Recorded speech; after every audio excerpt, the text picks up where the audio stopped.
presentation of Fox Sports. We are Black. We are Minnesota.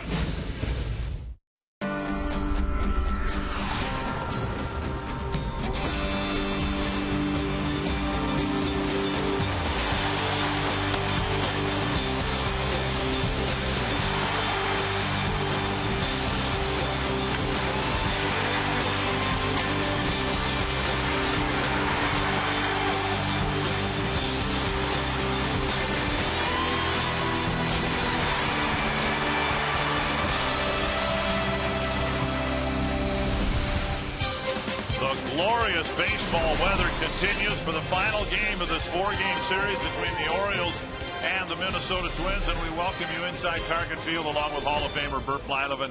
I'm Dick Bramer. It's been a very frustrating homestand for the Twins with just one win so far in the 7 games played, and the one guy who pitched very well in that win, Francisco Liriano, gets the ball today. Yeah, he got a lot of early run support in that Yankees series. The Twins ended up winning that ball game. Liriano got 7 runs in the first 2 innings against A.J. Burnett and the Yankees, and he carried that deep into the ball game. Exactly what the Twins here need this afternoon.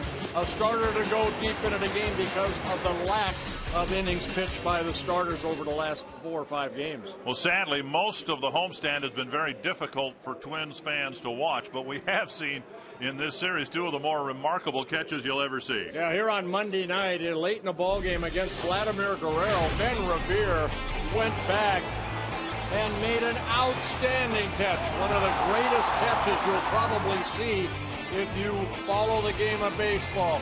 Leaping and then almost putting a face plant right into that padding. And then in last night's ball game, Robert Adino in foul territory goes back, and you're supposed to use your glove, aren't you? He bare hands it. Watch the concentration. He said the ball kind of guided back a little bit more than he anticipated. So what else? Don't use a glove. Use a bare hand.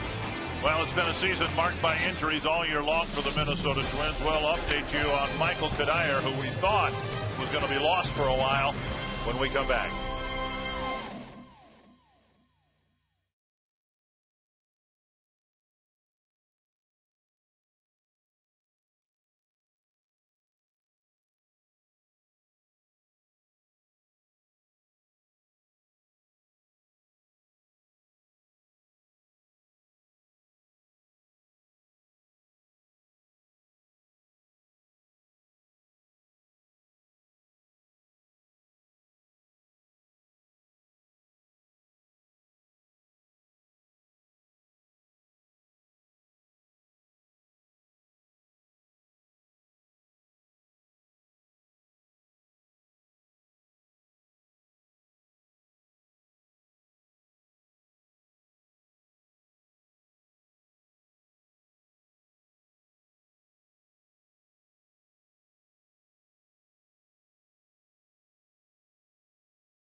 Minnesota Twins baseball on Fox Sports North is brought to you by your local Northland Ford dealers. Visit your local Northland Ford dealer or go to northlandford.com. And by Menards. Save big money on all your home improvement needs at Menards. It is a beautiful sunny afternoon. afternoon in Minneapolis. A great day for a ball game as the Twins try to salvage one today against the Baltimore Orioles. Hi from Target Field, I'm Marnie Gellner. About an hour and a half ago, Michael Cuddyer arrived at the ballpark and told Ron Gardenhire he didn't just want to be available, he wanted to be in the starting lineup. And that was before Cuddyer even knew the results of his MRI and X-ray, which were negative. It's our Sanford Health injury report. Last night, Cuddyer was hit squarely on the wrist.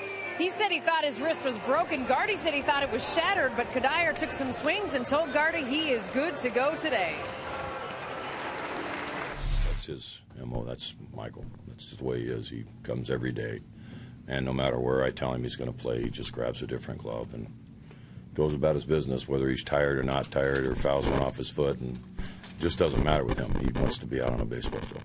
It's not surprising to me at all. It's refreshing, but not surprising. So Cuddyer is in right. Francisco Liriano is on the hill as the Twins try to avoid the sweep against the Orioles. We'll have the first pitch next.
When it happened last night, Michael Cuddyer getting hit by a pitch, I thought his season was done.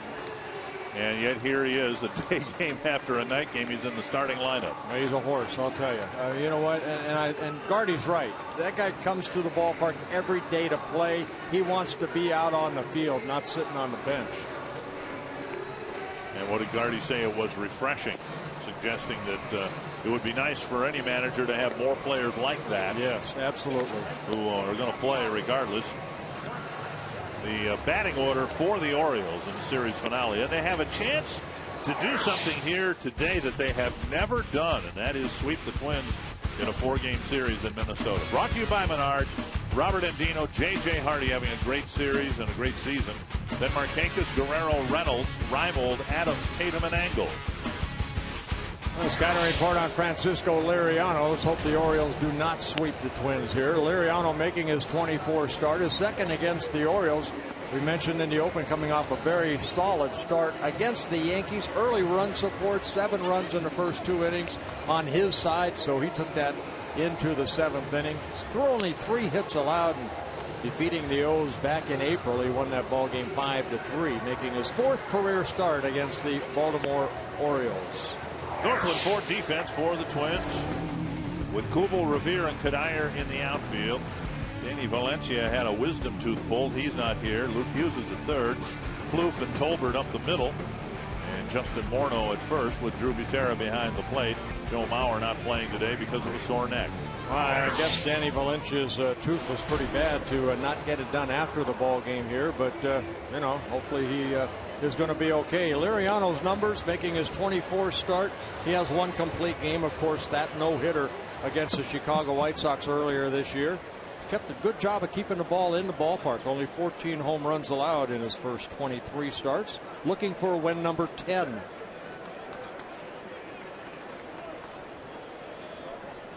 Up and away, ball 1 to Robert Andino. Liriano, if you have not seen him before, 3 nasty pitches, good moving fastball, hard slider, changeup. His biggest thing is throw the ball over the plate. Little number and a 1-hopper back to the mound. Liriano over to Morneau, 1 away. Faced the Orioles and beat them in Baltimore in mid-April. It ended a 6-game losing streak for him. Yeah, he got some ground ball outs in his last start against the Yankees. 2 double plays turned behind him. 9 of the 21 outs were on ground ball outs, with the 6 strikeouts.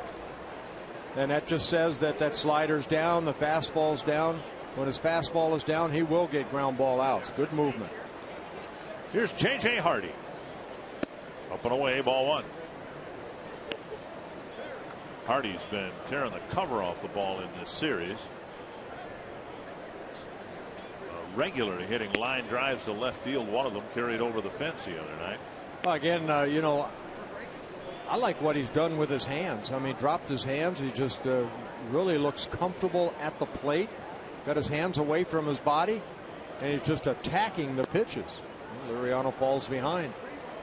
3-0. He stands in the middle of the batter's box, but he extends his hand so the bat itself is almost over the inside corner. Yeah, it looks very well balanced. There's a strike.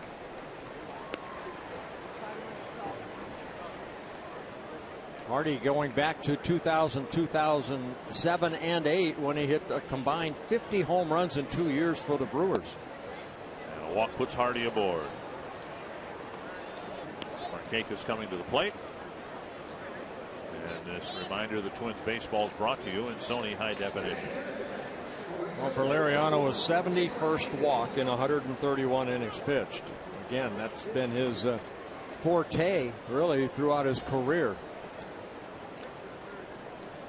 Here's Markakis.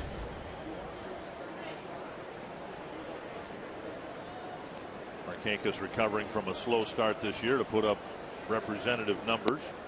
And Liriano hits the outside corner. Markakis, 27 years old. This is his 6th season with the Orioles. Came into this year a .298 career hitter.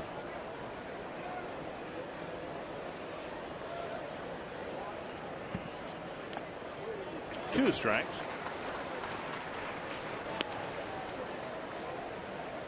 Opponents hitting about even against Liriano. 245 overall. Left-handers hitting 241. Right-handers 247. Right-handers have hit 13 of the 14 home runs. There are the numbers. 2 strikes to Markakis. And a foul.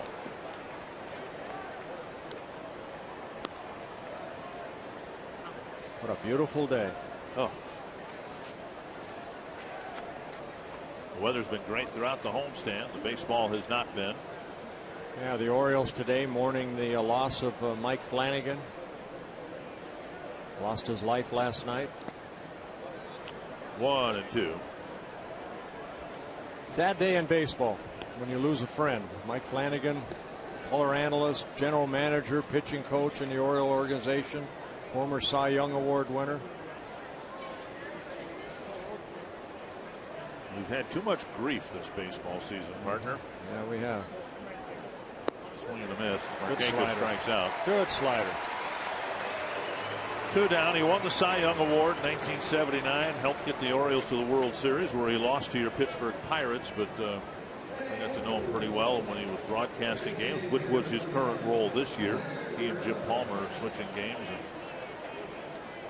Yeah, you know what, Chris Berman, I read an article today because Chris Berman, you know, he has that Bermanisms. He'll say, you know, Burt be home by 11. He said he actually got that off of Mike Flanagan. He and Mike Flanagan were sitting around and he would use those terms. Deep center, and Revere going back. Hauls it in short of the track. Liriano with a walk. You would think Guerrero would have learned. Liriano with a scoreless first inning.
A chance to get the first run of the game in the bottom of the first inning. Ron Gardenhire, the winning mark against the Orioles, just not this year. The Menard batting order for the Twins. Ben Revere, of course, in the leadoff spot. Trevor Plouffe hitting second. Then Morneau, Cuddyer, Kubel, and Thome. Hughes, Tolbert, and Butera. And it's got a report on JoJo Reyes making his 24th start, his 4th as a Baltimore Oriole. He was claimed off of waivers from the Toronto Blue Jays back on August 2nd. He started against the Twins as a Blue Jay earlier this year, a no decision in a Blue Jay 9-3 win. Down and in to Ben Revere. So the Orioles, who are looking for good pitching help, gets Reyes into that starting rotation.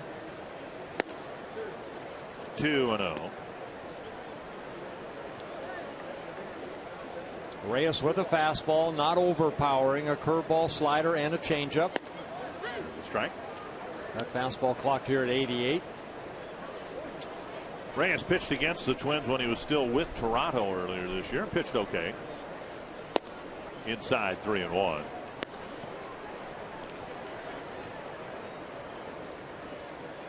That was that extra inning ball game where the Jays scored 6 runs in the 11th inning to win that ball game 9-3. Reyes has had an up and down season or career. He once went 28 starts without a victory. Bouncer right side. And Revere will reach with an infield hit. An errant throw by Adams, who made a big play going to his right early in the game last night. And he had no chance of getting Revere here. Yeah, it looked like he had a little trouble getting that ball out of his glove. He does go a long way to his left and comes up with it. But then in the exchange, I think he had a little trouble. Let's take a look right here. Right there. Yeah, he just couldn't get a good grip on that baseball. He almost hit Hunter Wendelstedt. He actually threw it behind the first base umpire. Actually, the screen in front of the dugouts here, kind of saved him right there. There should be an infield base hit. And it is. No error on the play. Here's Trevor Plouffe. That screen's not there. The ball goes in the dugout. Revere gets second base. Ball 1 to Plouffe. As you saw a moment ago, it's hit left-handers very well this year.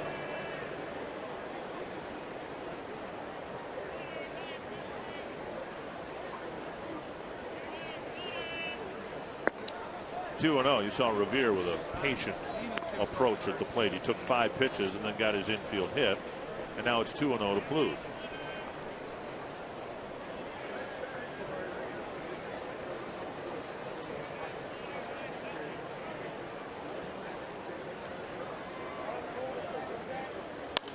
Popped up behind first. Reynolds going back. So is Adams, and Adams makes a nice catch right down the line. It was a fair ball. It would have dropped for a hit except for a nice reach at the end. Yeah, it looked like Reynolds had a tough time finding that ball right off the get-go. So Adams showing off some range. But that ball looked like it was going to go foul, and it kind of drifted back into fair territory. So a nice running catch by Adams at second. So that'll bring up Justin Morneau with Revere at first and 1 away.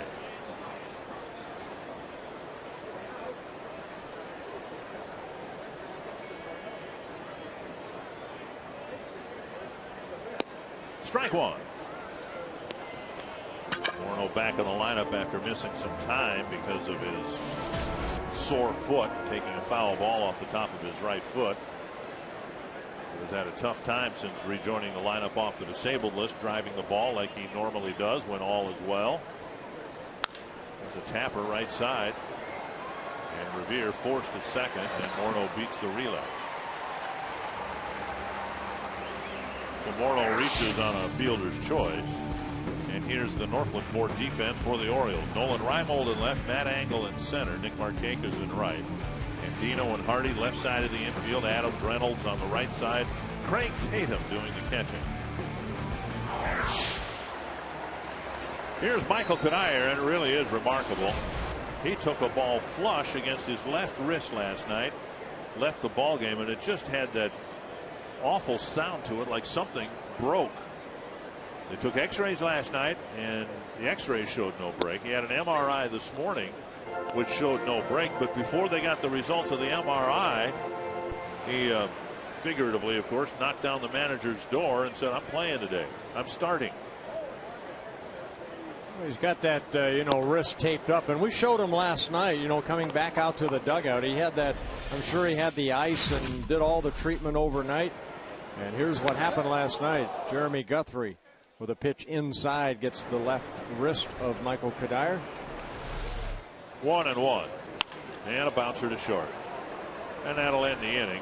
3 ground balls, one of them for an infield hit, and 4 men come to the plate in the scoreless first.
The second inning of Twins baseball is brought to you by Pentair. It was tough for the players, the coaches, the managers, the broadcasters, mainly the fans, to come inside on a beautiful day like this. And, the Twins are struggling. It's a wonderful experience to have outdoor baseball on a beautiful afternoon like this. Mark Reynolds leads off the second against Francisco Liriano. And a little ball hit off the end of the bat. Tolbert has an easy play to throw him out. 1 down. Hey, so far so good for Liriano. 14 pitches, 8 have been strikes, and if he can do that, get that first guy to hit that first pitch, he'll be able to go deep in the ball game. Now the Twins starting staff 3 out of the last 4 days have not pitched too deep in the game. So we mentioned before, Liriano hopefully will go deep into the ball game, give some of those guys in that bullpen maybe some time off. Here's Nolan Reimold getting a chance to play on a regular basis in left field. Felix P.A. designated for assignment at the start of this series. 1-0. And a strike.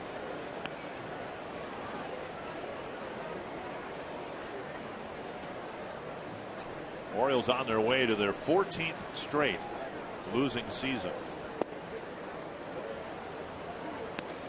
2-1.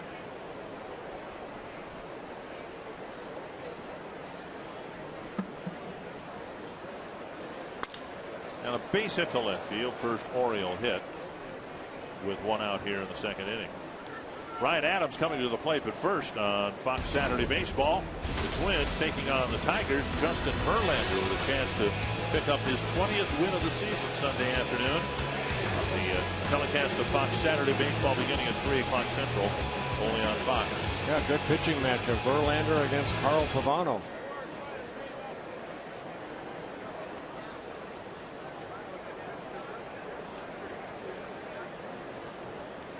Here's Adams.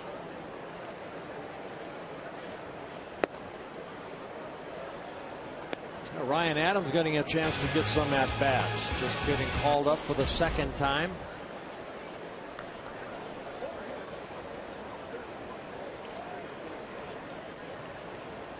Adams, a youngster, just 24 years old. And another hit through the hole. Solid single to left.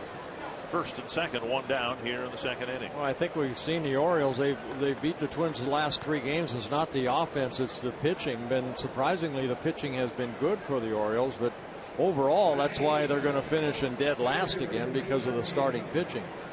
Just has not been consistent.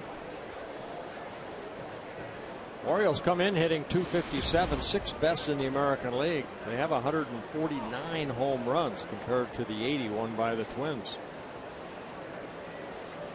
Here's Craig Tatum. You mentioned in his last start against the Yankees, Liriano got a couple of ground ball double plays. We'll see if he can get one here. Up and away, ball 1. Yeah, Tatum, the backup catcher, getting a chance. Got called up in the latter part of May from AAA. Tatum has seen at the major league level with the Reds, the Orioles last year, up and down.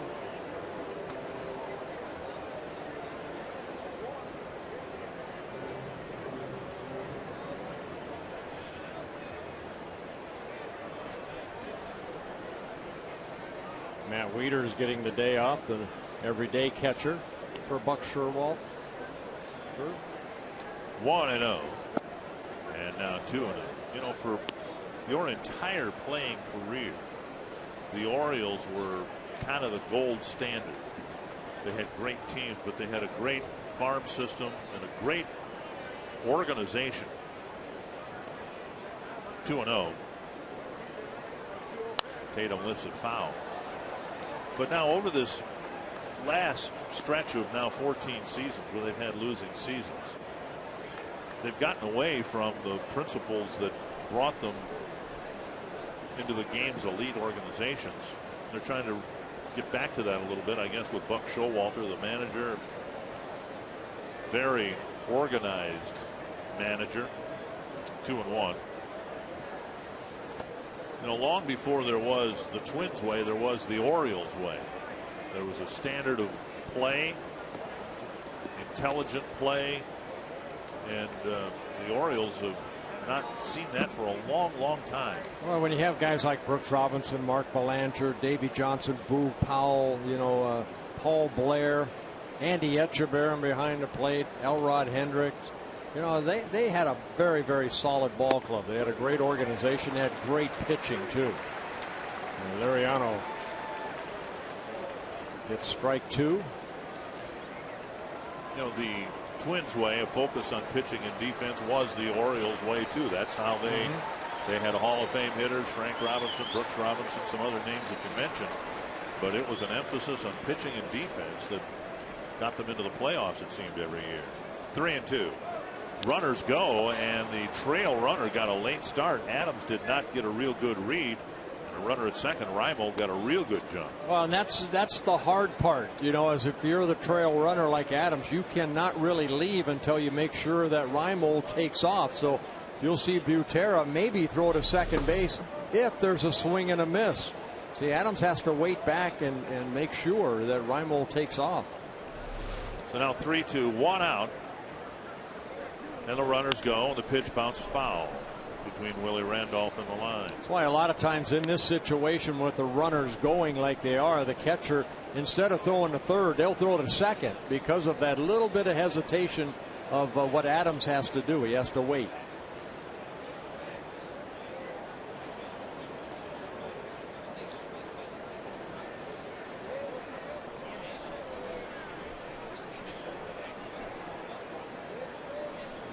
Waiting on the pitch that he wants from Butera.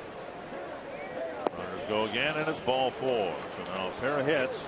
Liriano's second walk, and they're loaded up with 1 out. That looked like a changeup right there. He just missed low. Number 9 batter Matt Engel. And Rick Anderson's going to come to the mound. Well, I think maybe talking about the, you know, in that situation right there, you need Tatum to swing the bat. And I think Liriano, again, he's always trying to think strikeout rather than just making him swing the bat. And Anderson probably maybe going out and saying, you know, what's up with the third best pitch that you have in that situation? That's the changeup. Trust your fastball. Trust the movement on your fastball. Keep it down in the zone. And now we need a ground ball double play. Matt Engel hitless in his major league career in 12 at bats. Liriano will try to go after him here, and if he can get him to hit into his first major league double play, all the better. Engel just playing in his 5th major league game. His second stint with the Orioles this year. Adam Jones has had an assortment of physical issues here. Thinks it's a pulled pectoral muscle now. That's one of the possibilities. At any rate, Engel getting a chance to start. And his first at bat here is a big one in the second inning. Squared to bunt. And it's ball 1. Well, maybe just taking a pitch right here, but yeah, he did. It looked like he was thinking bunt. Nice block by Butera. 1-0. Swing and a miss. Now in his 12 at bats, there's been just 1 strikeout. He has walked.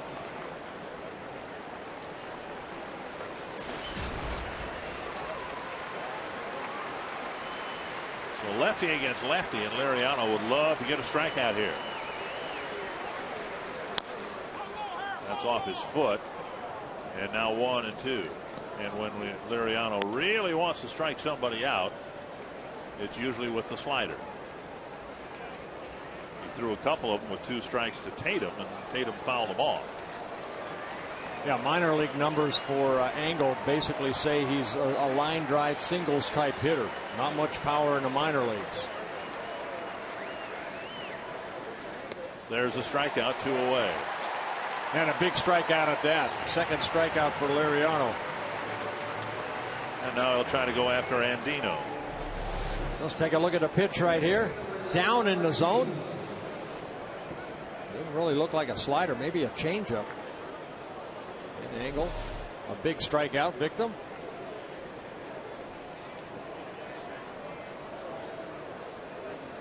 Andino hit a comebacker to the mound on 1 weak hop, and Liriano threw him out. Down and in, ball 1.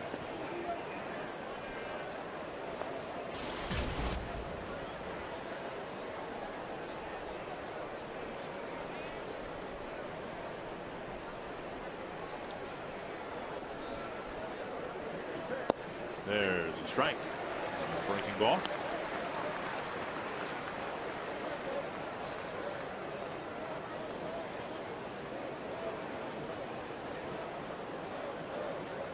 Orioles took control of the game by putting up a really crooked number in the 5th inning last night against Kevin Slowey.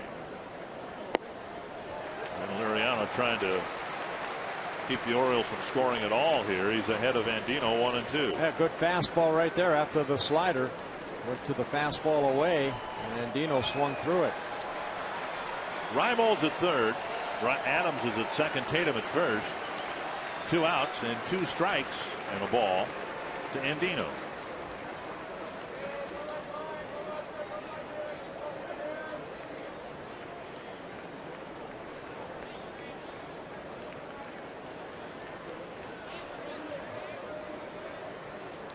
Nice block again by Butera, and if the Orioles don't score, you can credit Butera with a couple of nice blocks with a bases loaded. Yeah, sometimes those things go unnoticed, and Butera getting down, turning that glove around, keeping the ball in front of him. Good job by Drew. Liriano wants to settle the matter here on this pitch. 2-2. And it drifts wide. 3-2. Everybody will leave early with 2 outs. Well, Liriano needed only 13 pitches in that first inning, and this will be the 25th pitch here in the second. And again, it's 37 pitches, but just 20 strikes.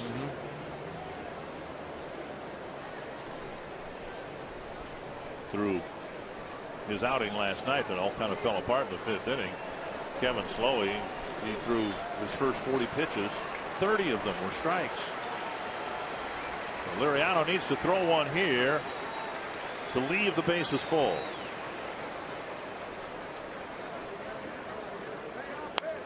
And flip foul. He'll have to throw another one.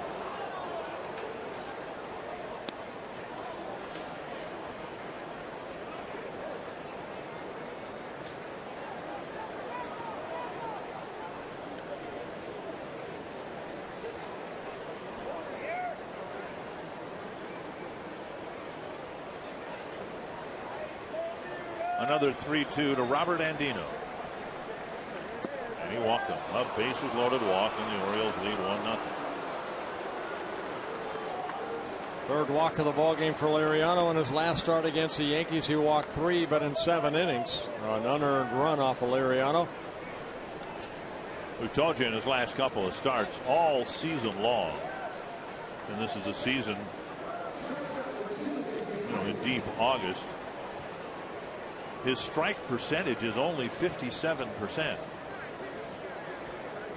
Here's Hardy, ball 1.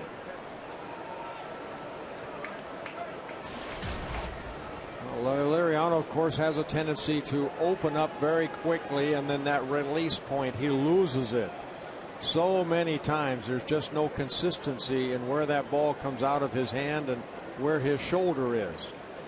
There's a good fastball down. Now the hard part is repeating that over and over.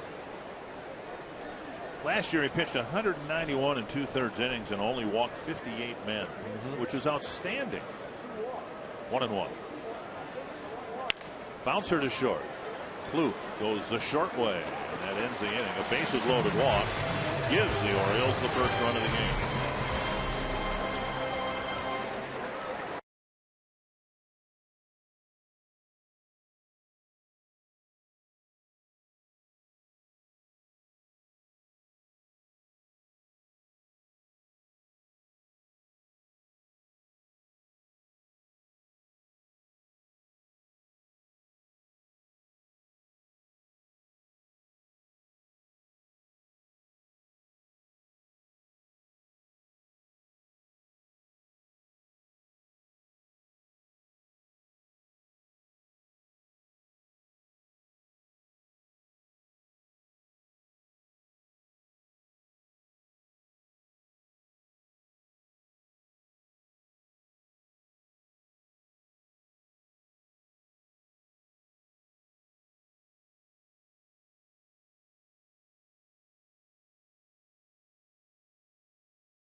for baseball and the fair. Behind me, the brand new Fox Sports North interactive booth. Come on by, try to be a sports anchor for a day. Right now, Dick and Bert, we got baseball to take care of. When you get done, come on over. We'll save the cheese curds for you.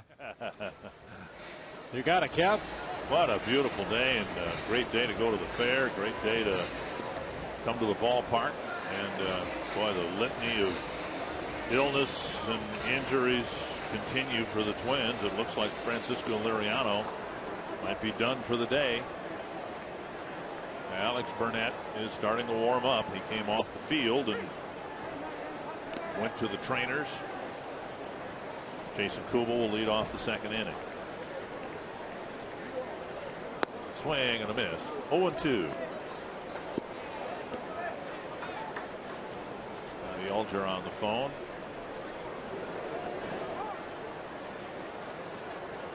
In the dirt, 1-2.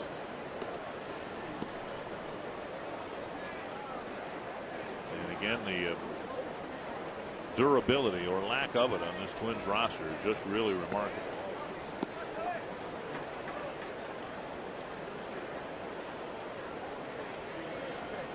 Two and two. It'll be Kubel, Tomey, and Hughes. Jojo Reyes in his last start in Anaheim worked only 5 innings, gave up 5 runs in a loss to the Angels. But he gets a strikeout right there, his first. Liriano, after he got the ground ball that ended the inning, came into the dugout. Dave Krumer, the trainer, Rick Anderson, and they're looking down below his waist. And went through the dugout, went down to the clubhouse. Here's Tomey, check swing, it's up, ball 1. So, beg your pardon. Jerry Lane said he offered at it, 1 strike.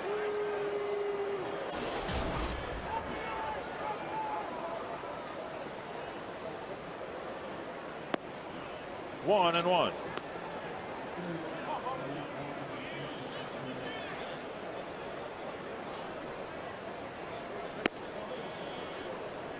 Two and one.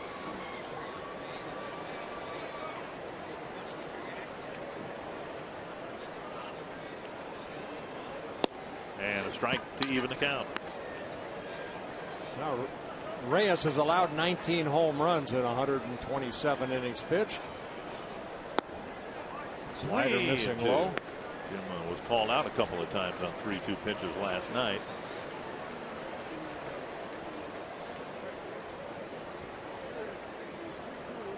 Struck him out. Out number 2. Tomorrow night, it's another Lifetime Fitness Friday. The Twins hosting the Tigers. If you have a ticket, you can log on to lifetimefitness.com/twins and get a complimentary 7-day pass to Lifetime Fitness. Call 800-33-TWINS to get tickets for tomorrow night's game. There is availability, and it's the Tigers, first place team in the division. Very likely the division champion by season's end. Luke Hughes takes a strike.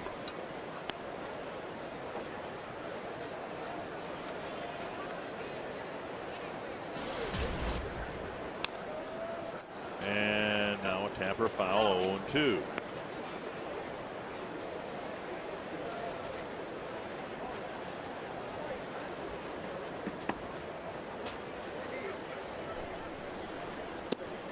Just off the inside corner, 1-2. Yeah, Reyes, 26 years old, signed by the Braves back in 2003, came up with the Braves in 2007 to 2010. Started the season with the Toronto Blue Jays, then claimed off of waivers by the Orioles in early August.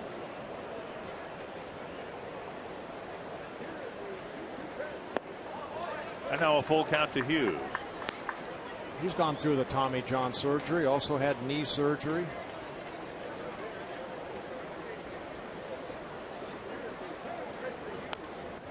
Pitch up, fouled it straight back.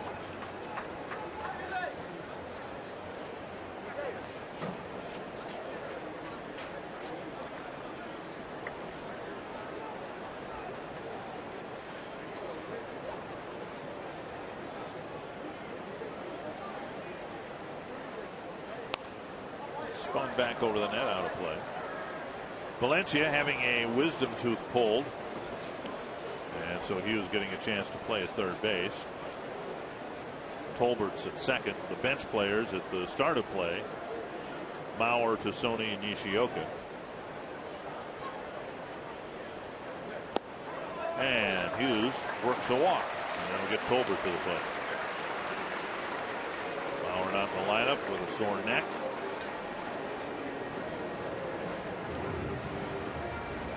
And so Tolbert with a chance here. Hughes is at first with 2 down.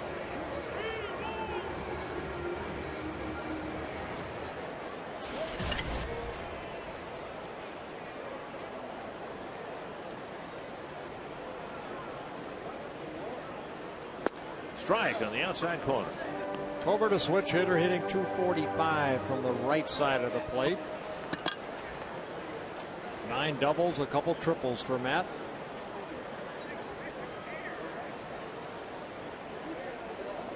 Curve up and away.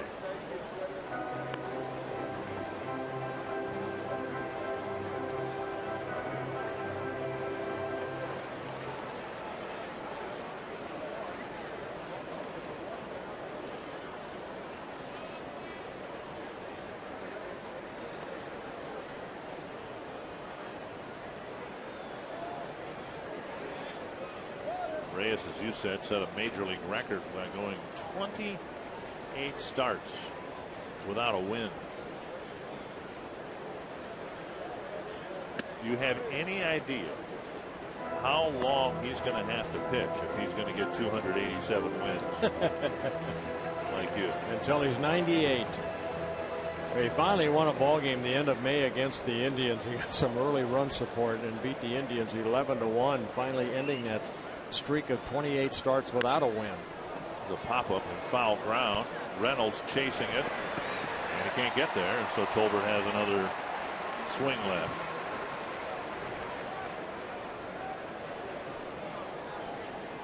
Reyes in his career just 11 major league wins, 25 major league losses, very high earned run average.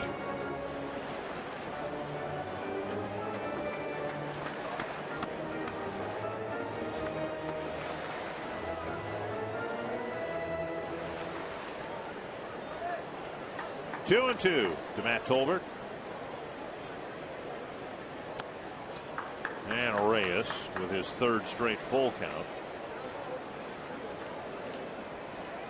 With Drew Butera on deck.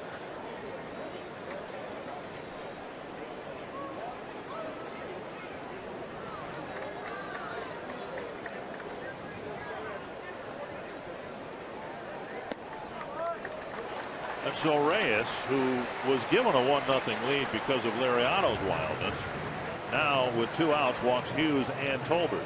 Yeah, Ricadera, the pitching coach, going out to talk to the left-hander. Mark Connor was the Baltimore pitching coach. He was Buck Showalter's personal pitching coach everywhere Buck managed, but they made a change. And Ricadera taking over the duties. I mentioned Mike Flanagan years ago. He was the pitching coach for the Orioles.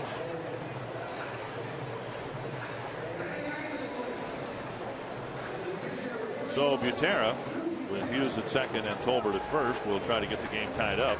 Yeah, Flanagan did it all. I mean, he was a general manager at one point, and then the pitching coach. He's doing what Jim Palmer's doing, color analyst for their network. Good man. Inside, ball 1. It was a big part of that Oriole way we spoke of. It relied on defense, work fast, change speeds, throw strikes. Yeah, he and Scotty McGregor, 2 very good left-handers the Orioles had with Jim Palmer from the right side. Boddicker was in the mix when they last won the World Series in '83. Bouncer to short. Hardy fires across on target, and the Twins leave Hughes and Tolbert aboard. It's 1-0 Baltimore after 2.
Minnesota Twins baseball is brought to you by Explore Minnesota. Visit exploreminnesota.com to plan your next Minnesota vacation today. That's the beautiful Minnesota Valley National Wildlife Refuge down in Bloomington. Federally managed nature preserve offering sanctuary for a range of migrating birds and waterfowl. As beautiful as it is here today, it won't be long. The ducks and geese will be migrating out of Canada, heading south for the winter. TV analysts will be migrating south. Yes, they will. To Florida for the winter. Well, here's Alex Burnett after another short start. We'll try to find out what happened to Francisco Liriano, but Alex Burnett pitched here on Tuesday, just a couple days ago. 2 shutout innings through 25 pitches, 15 for strikes, making his 54th relief appearance. Markakis takes ball 1. The bottom line for this, whatever the injury or situation is regarding Liriano, this is the 4th time in this homestand that a starting pitcher has gone less than 5 innings. And the 3rd time in this homestand that the bullpen has had to be called upon in the 3rd inning. Blackburn went out because of an injury. Dunsing was ineffective the other night. And now Liriano leads.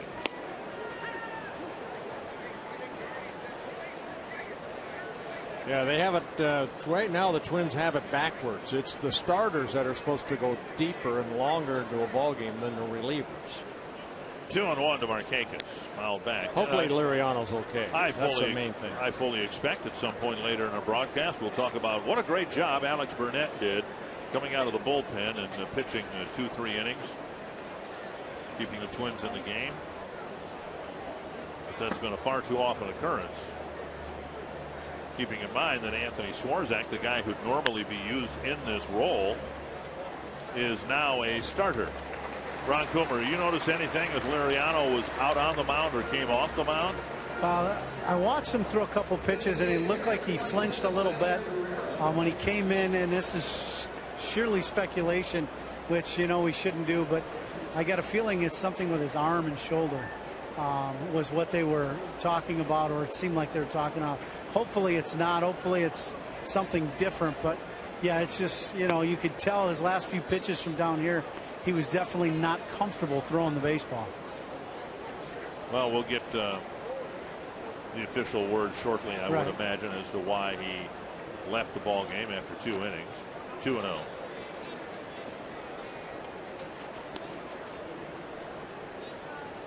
Guerrero with a fly to deep center, hauled in by Revere.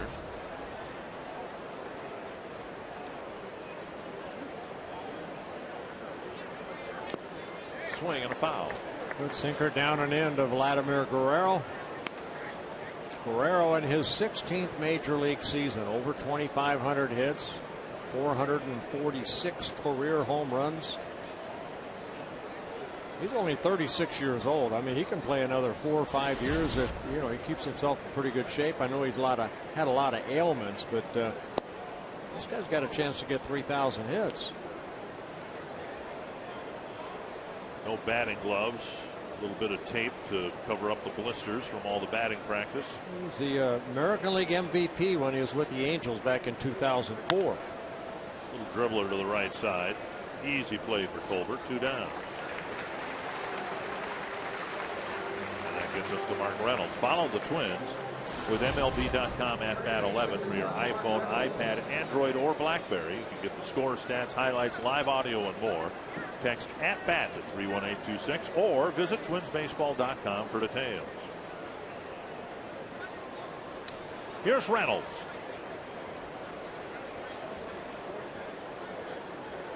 Reynolds hit a ground ball to Tolbert his first time up. Ball 1.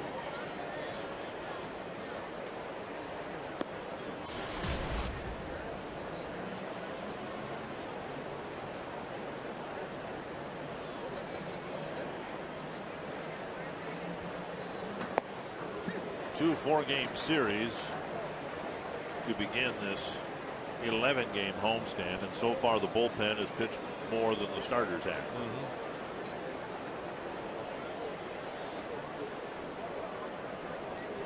Inside 2-1.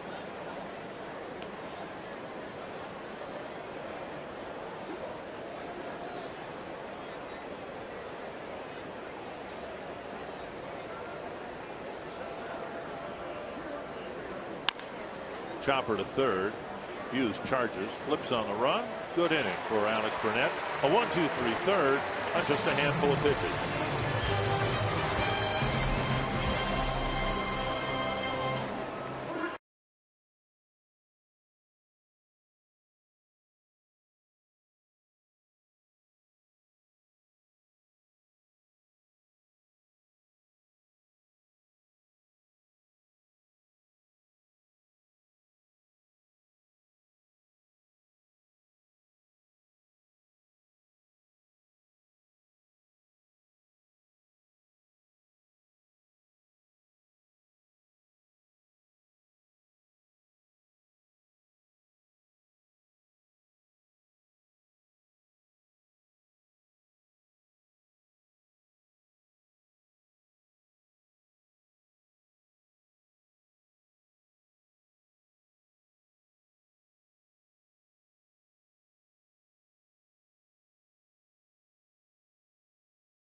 Fans, you can go to foxsportnorth.com and click on the Circle Me Bert to submit an email on why your sign should be circled on an upcoming home game and have a chance to visit us up here in the booth.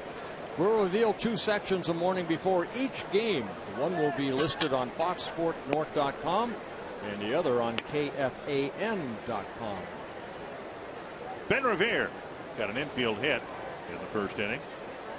Only hit the Twins have gotten so far, and he takes a ball 1-1.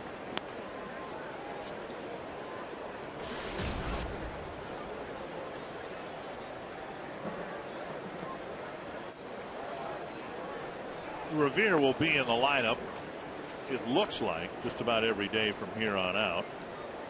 Denard Span will hopefully come back and play, but if that's the case, Revere might find himself in left field. This one down the left field line. And Reimold makes the catch, one away. That'll bring up Trevor Plouffe. You can ask a question. We might even give you the answer. At carsoup.com/baseball. Marilyn Johnson from Red Wing wondering what divisional race are we most excited to watch down the stretch. There aren't many of them right now. Races. Good ones. I think you have to watch Boston and New York, in the Eastern Division. In this division, the Orioles find themselves in. But that's going to be exciting. I like what the Angels are starting to do. Texas faltering a little bit. The Angels starting to play a little bit better baseball. They've won 6 straight. In the National League, I love what the Brewers are doing. They're running away with that division. And the other one, what Kirk Gibson's doing in Arizona. So there's still some, in my opinion, still. Both Boston and New York very likely are headed for the playoffs. So whoever wins the division championship, whoever finishes second, there's a consolation. You're still going to the playoffs. To me, it's the American League West because it looked like the Rangers were going to run away with it. And then they dropped a few games. The Angels won a few games. And just like that, 2.5 games separating first from second. And only one of those teams will make the playoffs in all likelihood. Now, the reports are on Liriano as he left with a posterior shoulder strain, his left shoulder. 1-2. So Dr. Ron Coomer was right. There's a base hit for Plouffe. And a solid single to center with 1 out. I've always said Liriano is kind of a accident waiting to happen with that delivery. He had the Tommy John surgery, and with that delivery that he's got, he's going to end up hurting his shoulder, and hopefully it's just a strain right now and won't be anything worse than that. And I've always said Ron Coomer knows an awful lot about medicine. I mean, he was able to pick that up from the dugout. That it was looked like a shoulder problem. Nice going, Coom dog. I'm going to have him look at my feet. No thanks. I'll take a pass. Wow. You're not a podiatrist? We're going to draw a line right there, guys. I promise you that. All right. The one thing, though, both of you guys know, we're around the ballpark for a long time and a lot of years. You can see when a guy's just uncomfortable. And when a pitcher's uncomfortable, you can tell. This one hooked to the gap, and it'll run the gap. Bloof around second on his way to third. He's going to head home. And Morneau drives in the tying run with a crisp double to right center. And the fans who've had so little to cheer about in this homestand show Justin their appreciation. Yeah, they get off their seat right there and give Justin a nice little standing ovation for this very nice hit. Looked like a little breaking ball, and Justin went down and hit it past Angle, who didn't have the best angle on that. And Plouffe, seeing that ball's hitting the gap and got away from the center fielder, scores from first base, and the game is tied. So Morneau picking up his 16th double, driving in his 29th run. Here's Cuddyer. When Cuddyer got hit last night, some people, including myself, thought his season might be over. You look at the team statistics. Cuddyer still has a chance to get his average back over 300 by season's end. Right now, neither one's going to win a batting title, but the Twins are only going to have two players with enough plate appearances to qualify for a batting title. Danny Valencia and Michael Cuddyer. Bouncer toward the hole. Morneau has to hold up, and Hardy fires across to get Cuddyer out number 2. I mean, to me, that's incredible that you can play 162 games, and right now only two players are going to have enough plate appearances to even qualify for a batting leadership. And you wonder why the Twins are 15 games behind the Tigers. I mean, that kind of says it all right there. Kubel was on a pace. In fact, he was in the top 10 in hitting for a good part of May and June until he went down. Breaking ball, left up, ball 1. Justin Morneau's 1 for 2. He and Joe Mauer combined now have 510 at bats on the season. Combined. That kicks away from the catcher and into the dugout. And Morneau will go to third. A wild pitch charged to Reyes. His 7th wild pitch of the year.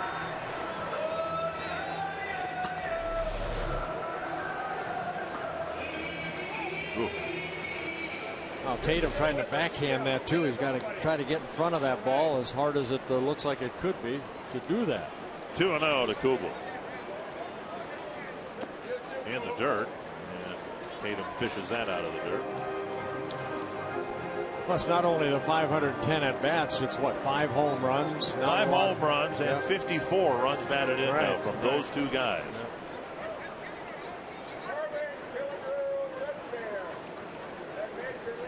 Swing and a miss. Kubel green lighted on 3-0.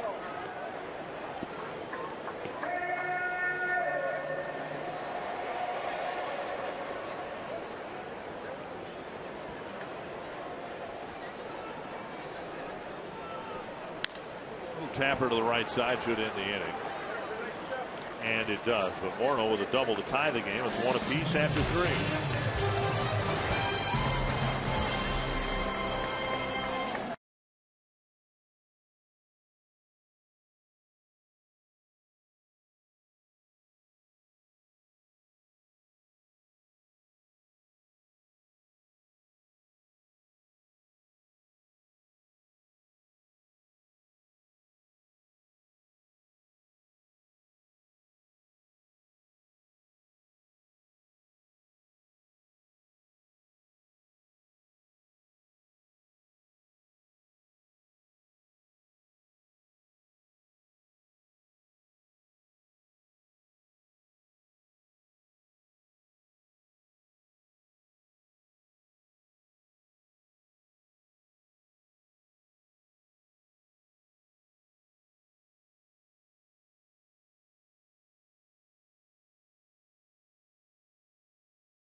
Value player of the game. Text the word value followed by a space in the player's name to short code 234234.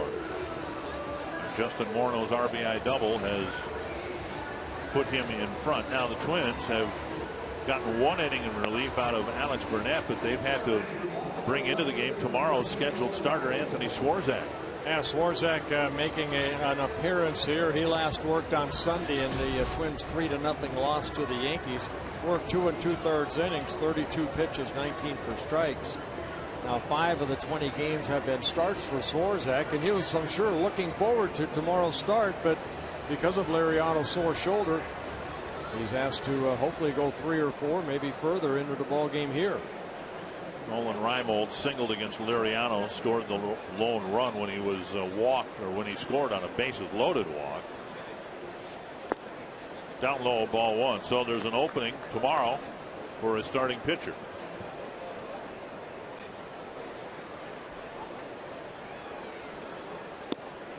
Strike.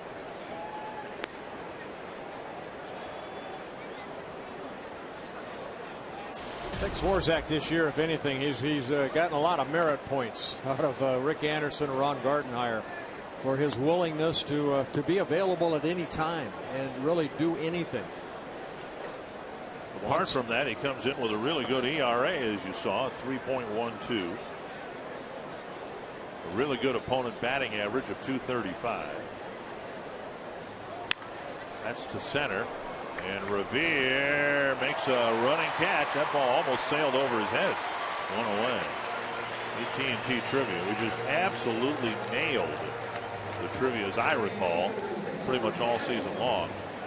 But here's today's question. Who's the only pitcher to pick off 3 runners in 1 inning? I know that one. We've talked about it on the air a number of times. So we'll let that one sit for a while, and then we'll come back with the answer. We'll say he's a left-handed pitcher. Okay. Here's Ryan Adams. Ooh, watch out. My goodness, that hit the thumb of his glove, I hope, not his wrist. Adams with a rocket up the middle, and Swarzak's day was almost ended shortly after it started. Yeah, it looked like he got the glove up, and it just deflected off the glove. Take a look right there. Yeah, Swarzak right off the thumb part of your glove. Get out of the way. Ball ends up center field, and Adams gets his 2nd straight hit. A couple of well-hit balls here against Swarzak. Craig Tatum walked his first time up.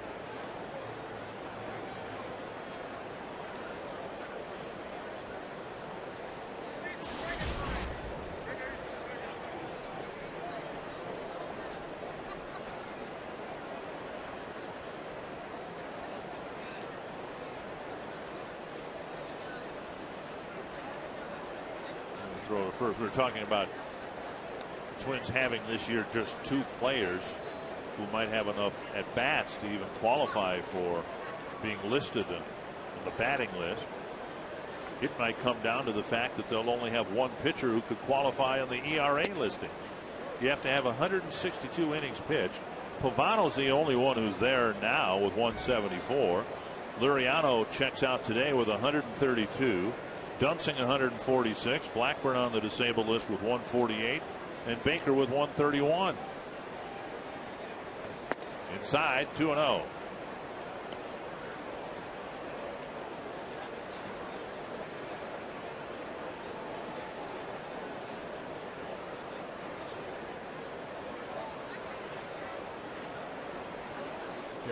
I'm just wondering, with Swarzak pitching today, you wonder if they're going to bring back Brian Dunsing for tomorrow's ball game. That could be. He worked only 2 innings here on Tuesday. The options are pretty thin because with all the injuries up here, Rochester's roster has been decimated. A week or so ago, Jim Rance told me they had just 10 position players in Rochester because of all the call-ups up here. You would think maybe, push up Pavano, but Pavano worked 7 innings in his last start through over 110 pitches, I believe. Hey, Twins catch a break. Hughes finally fields the ball while standing on the bag. He was covering second. It's Tolbert making the play and starting a double play.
Casino. The best stories start here.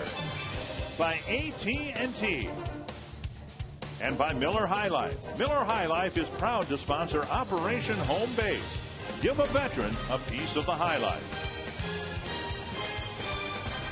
Beautiful day at Target Field, a 1-1 game. Jim Thome will lead off the fourth for the Twins.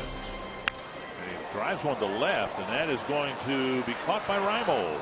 One pitch, one out. Thome retired, and that'll bring up Luke Hughes. Yeah, right off the end of the bat. Reimold not playing very deep, able to come in and make that catch.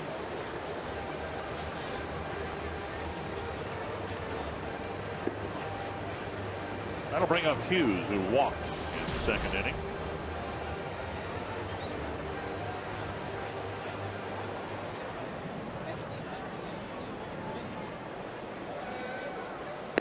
Up and away, ball one. Hughes playing at third again. Valencia out with a wisdom tooth removal. You ever have your wisdom teeth taken out? Yeah, all 4 of them at one time. Really? And that's why I have no wisdom anymore. At what point in your development, in your adult years? I was actually, I believe, I was about 22, 23 years old. Had them done in the off season? Yes. 2-1. How about yourself? I've never had them taken out. I don't know if I never got them or whether my mouth was so messed up otherwise that they just kind of never gave me any trouble. 3-2. Couldn't eat for about 2 weeks, which I hated because I like eating. Not even ice cream? Oh, ice cream, yeah.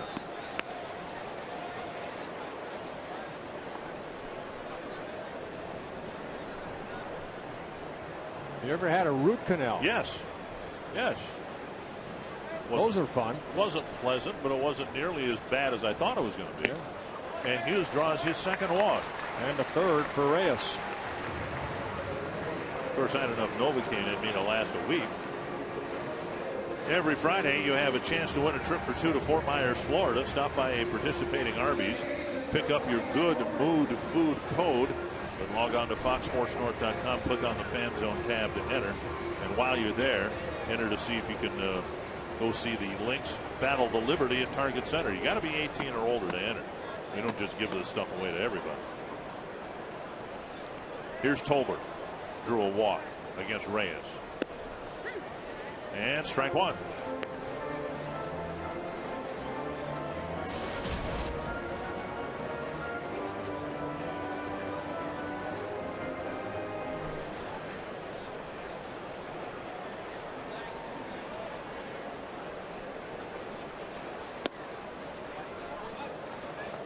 Two and one. Or excuse me, 1-1. See, I think that's something we should try to do as broadcasters. And you went through it as a player, so maybe it's my responsibility. Somebody has their wisdom tooth taken out. Runner goes, and the pitch lined to the third baseman. And he lines into a double play. Tolbert hit the ball hard. Hughes was off with the pitch. He's doubled off first.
Just want to say thank you to our military overseas. Get home safe.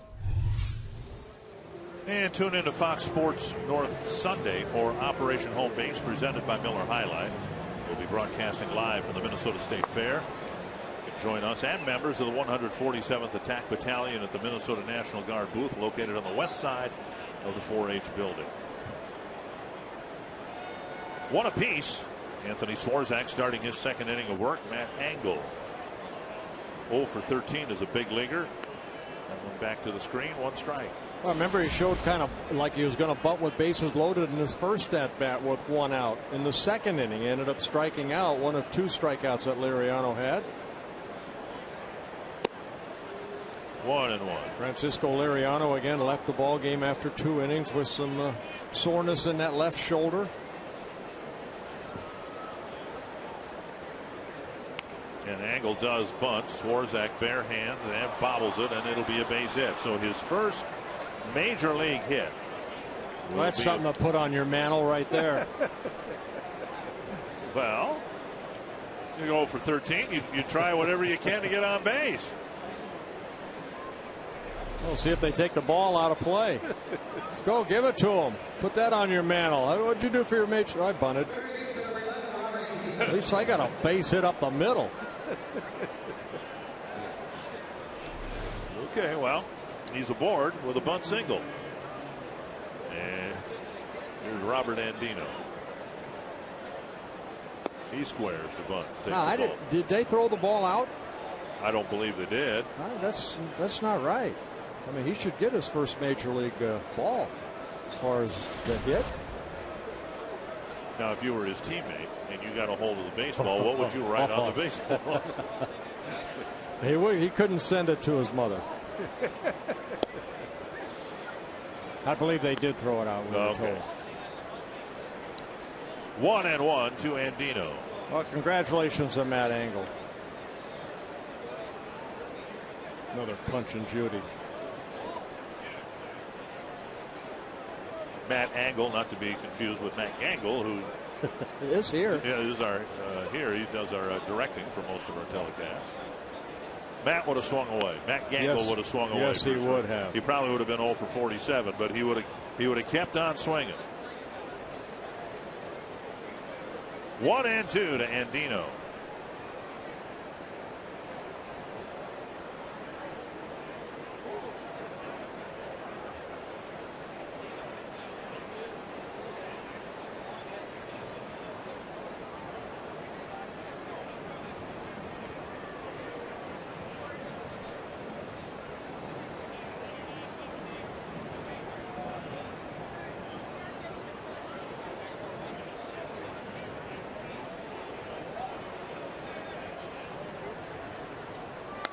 Fouled away.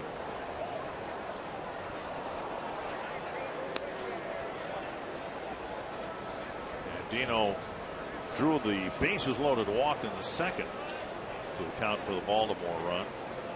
Liriano pitched through the second inning, got J.J. Hardy to bounce out with the bases full, and then left the ball game with his shoulder issue.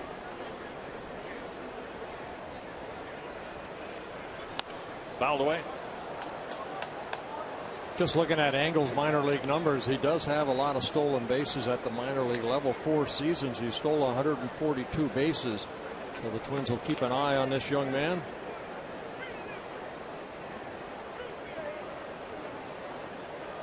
I'm sure he's talking about his hit right there to Justin Morneau.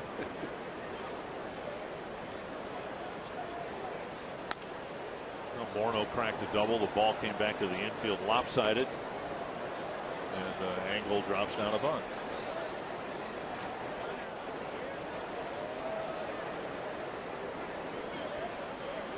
One and two. And Dino hanging tough here with Swarzak. Hoping to get another double play. He got one in the 4th inning when the Orioles sent their runner Adams. Tolbert covered the bag and the ball was hit right to him on top of second base. Swing and a miss. A strikeout for the first out. Kind of a hanging breaking ball right there, but Swarzak gets a strikeout. Hey, Baseball Unplugged is back tonight, featuring Michael Cuddyer, Jason Kubel, Jerry White. It'll be happening at Sneaky Pete's, just a stone's throw away from the ballpark here in downtown Minneapolis. An evening of family baseball fun begins a little earlier tonight. The event runs from 5:30 to 7. So call 800-33-TWINS or go to twinsbaseball.com and get more info. Here's Hardy. It seemed like every time the Twins players have something going on that Michael Kadyr's name's always involved in it.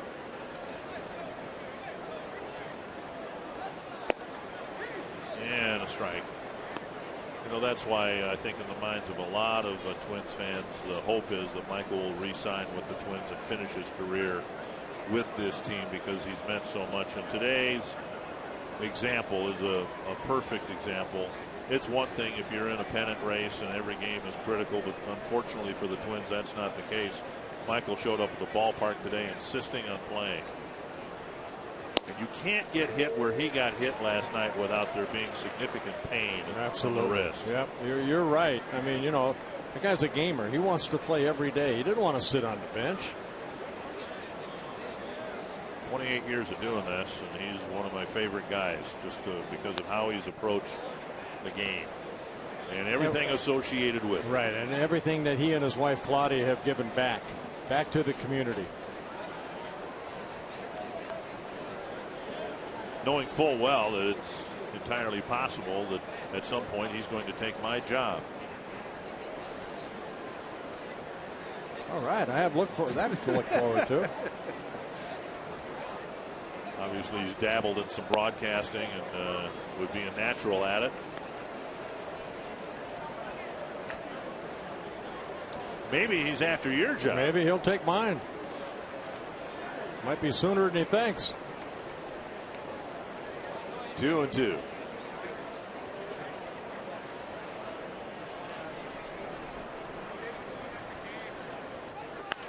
Lifted foul back into the seats, and Swarzak's well, he's gotten some swings and misses, but not promptly.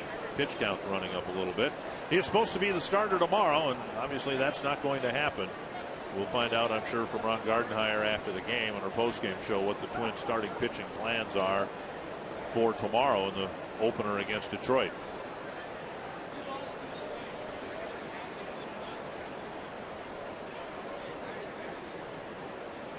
Popped up left side. Plouffe on the outfield grass. You know, one of the considerations, and I don't know what direction they're going to go, there could be a call-up involved, and people will say, well, why don't you bring Scott Diamond up?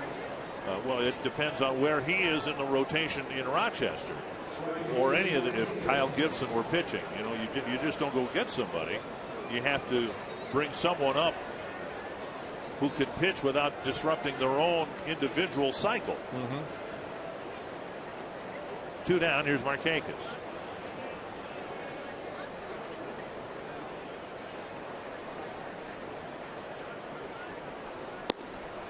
And Swarzak misses, ball 1.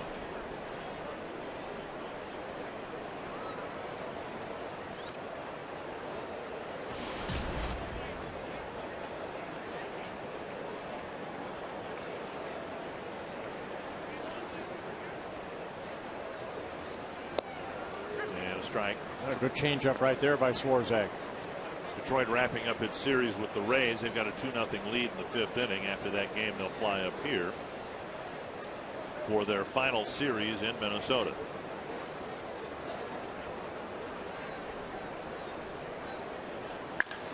Sharply hit up the middle, a base hit. Second hit of the inning, and they've both gone right up the middle. So with 2 outs, Angle goes to third. Actually, Angle's hit was the bunt single, and that'll bring up Guerrero. Yeah, just a fastball up right there. Third hit off of Swarzak, pretty much right there. And Markakis, who's been pretty quiet really over the first 3 ball games, gets his first hit of the ball game right back up the middle. And for the Orioles, their 5th, all singles. Orioles left the bases full in the 2nd. This is the first time they've had base runners on. Well, they had a single taken care of with a double play ball in the 4th. Dangerous hitter in Guerrero with runners on the corners and 2 out. Ball 1.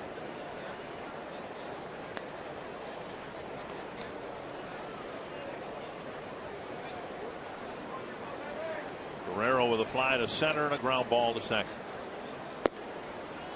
2-0.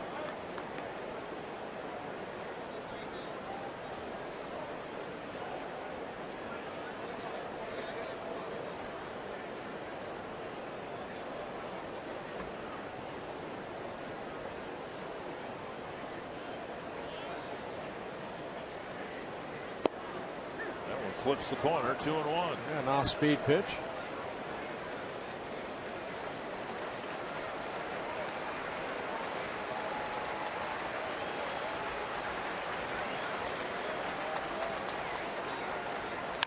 Bouncer to short. Came back inside and got a big ground ball to end the inning. The Orioles strand a couple in the fifth.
Time for the Minnesota Lottery Winner's Circle, and we are with Joel, Jen, Anita, and Rhonda, 4 people from Millbank, South Dakota, who made the drive at 7:30 this morning. Joel, you're telling me Millbank is the birthplace of American Legion Baseball. Why is that?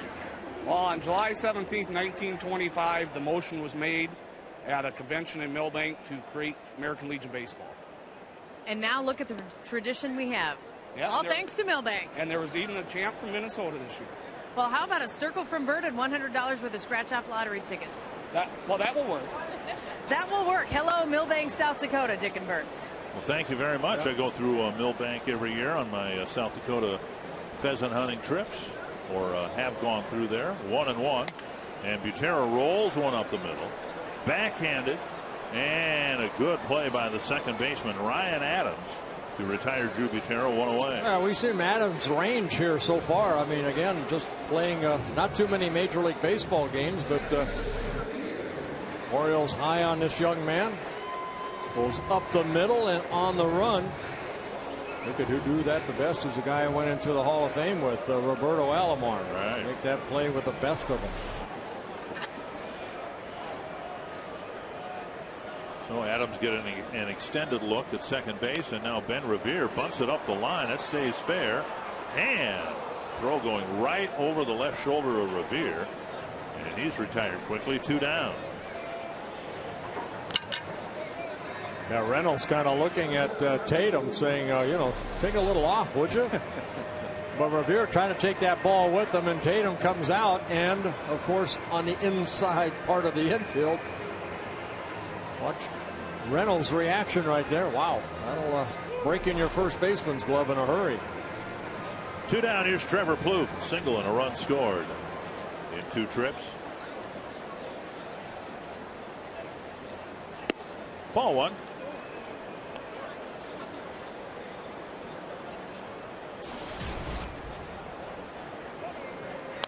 Plouffe continues to do well against left-handed pitching.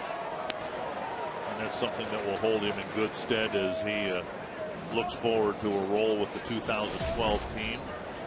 Twins have had some right-handed batters who have not handled left-handers so well. Kadyr's done a nice job.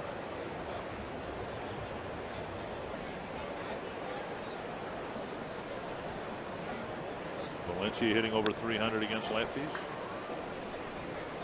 Well, up here in the Circle Me Burt guest, Dean, I believe it's Stokes. Stokes and your mother, Rita.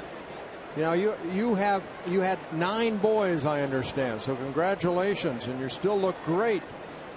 Happy 80th birthday not too long ago. So welcome up to the booth.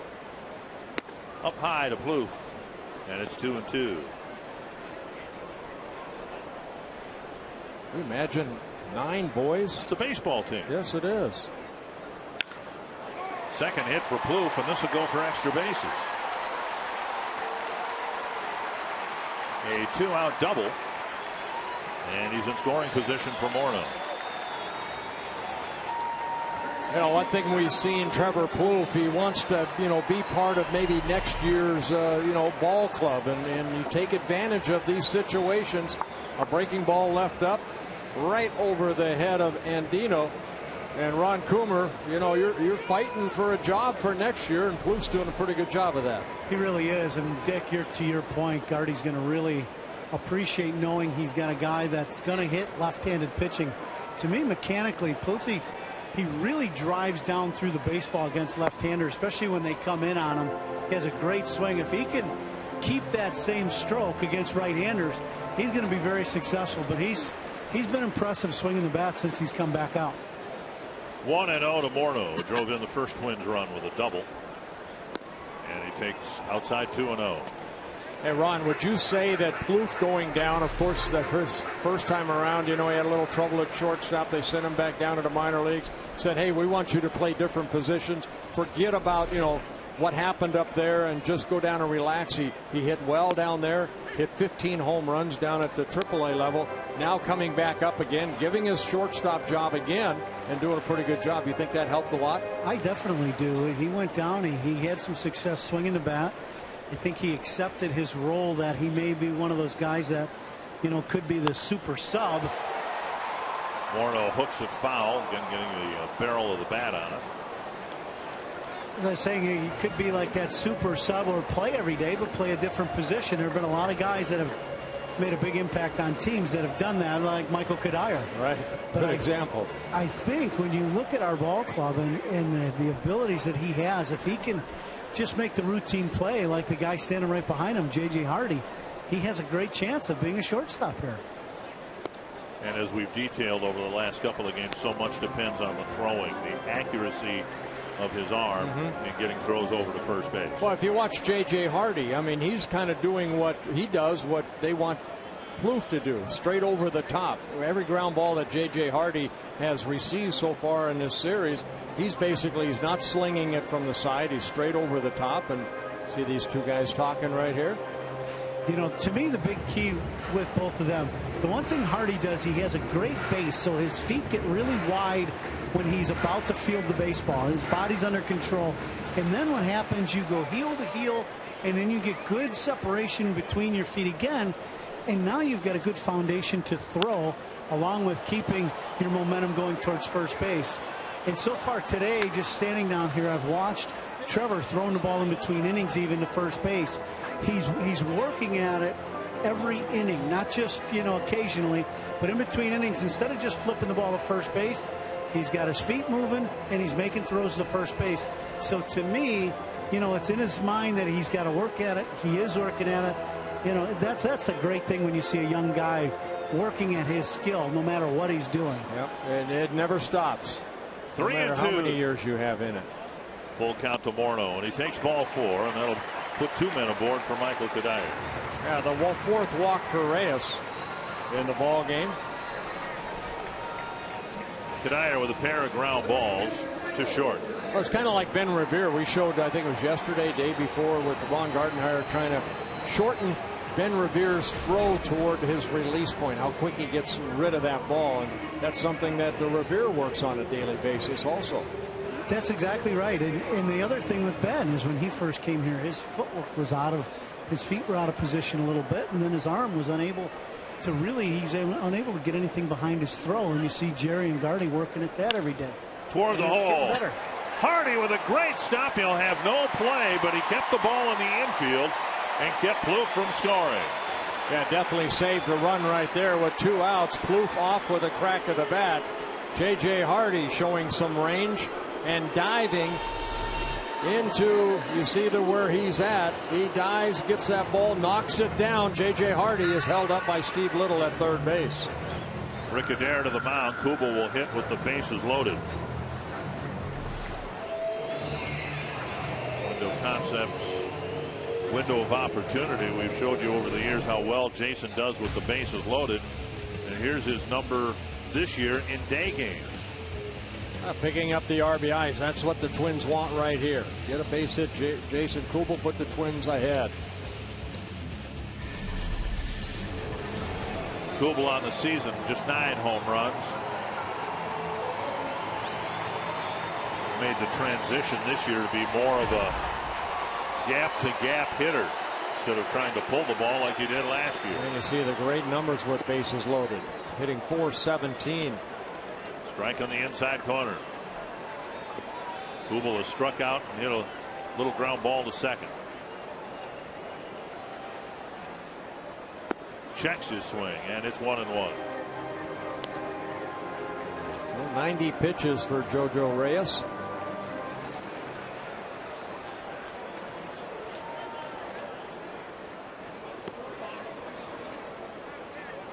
Swing and a miss. Jason said his success with the bases loaded is centered around realizing there's a lot more pressure on the pitcher than the hitter, and he tries to be even more selective. That time it looked like he got a pitch right where he wanted it. He just swung through it. 1-2. 2-2. And everything we said about Liriano in the second inning, wanting to make it happen on 2-2. Now Reyes has got that situation here in the fifth.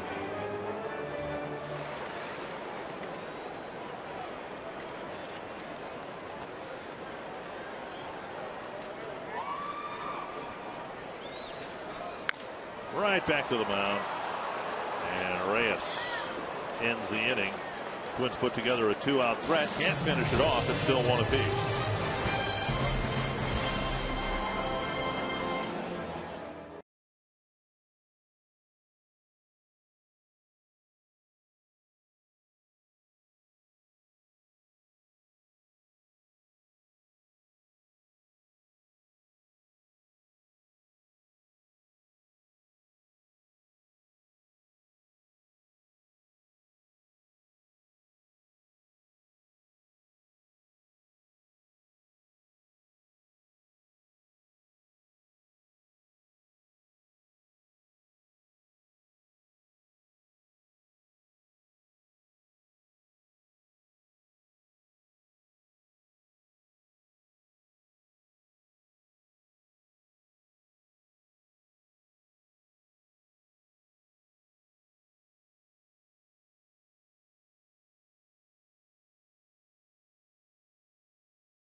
Weather forecast when the Tigers take on the Twins tomorrow at 6:30 p.m. We are looking for a few clouds and it will be fairly comfortable. First pitch coming in at 79 degrees.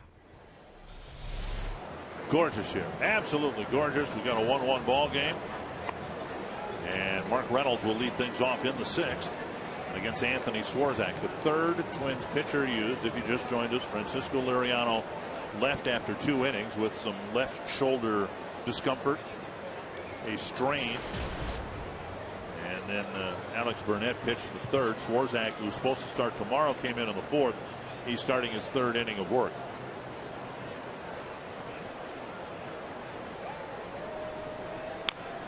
First pitch tap foul.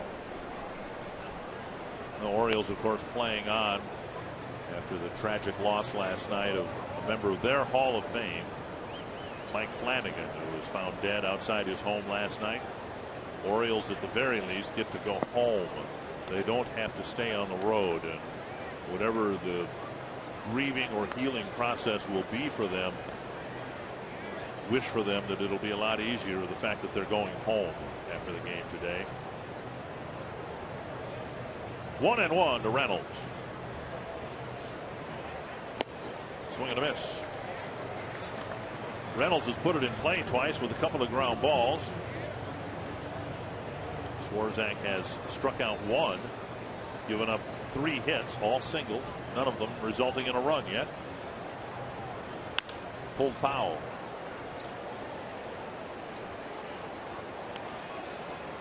Reynolds, Reibold, and Adams in the Baltimore 6th inning. I think we've seen throughout the series, Reynolds likes that pitch up in the zone. Boy, he's got a lot of power. Again, he strikes out a lot, but when he does make contact, that ball jumps off his bat. There's a fly to right. A lazy fly ball to Michael Cuddyer, 1 down. The answer to our AT&T trivia question, I believe, is a guy who pitched for both Baltimore and Minnesota, but he did this when he was pitching for the Orioles, Tippy Martinez. Now, is that something you're going to want to brag about, that you pitched an inning, but you didn't retire any batters? You picked them all off while they were on base. You know, I remember a game when I first came up. Stan Williams came in relief and picked off a runner at third base without throwing a pitch home. And it was a tie ball game. And that was the only batter he faced, and he got the win. That was pretty cool.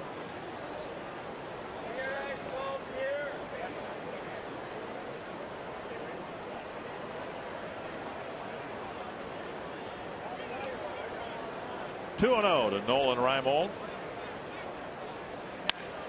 Pulled through that hole, and Orioles have gotten a lot of hits through that hole. Here it was back in 1983. Tippy Martinez, the left-handed relief pitcher, picking off the first Baltimore runner, or the Toronto runner. There's number 2. Now, how'd you like to be number 3? That was Coggins, I believe. Yeah. And Upshaw. Dave Collins, yeah. Willie Upshaw, the third one, who looked like he had a lead of about 3 feet and still got picked off. Here's Ryan Adams, a pair of singles, and he takes ball 1. Martinez, I'd have to look it up. I want to say 1988-89 was very briefly a member of the Twins bullpen corps, but didn't pitch particularly well.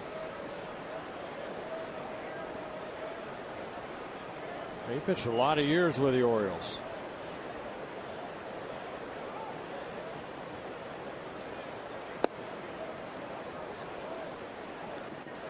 Tippy Martinez, 1988. Got in 3 games. Gave up 4 runs. Or pitched 4 innings, I should say. And gave up 9 runs, 8 of them earned. So he didn't pick off nearly enough guys as a member of the Twins. But apparently had plenty of opportunity to do that. Yeah, Swarzak missing with a couple breaking balls, falling behind on Ryan Adams. Adams already 2 base hits in this ball game. 1 out, 1 on. Adams will be followed by Tatum.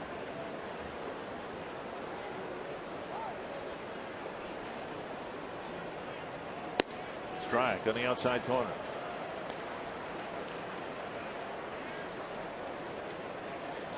Will Randolph, the third base coach, going through signs.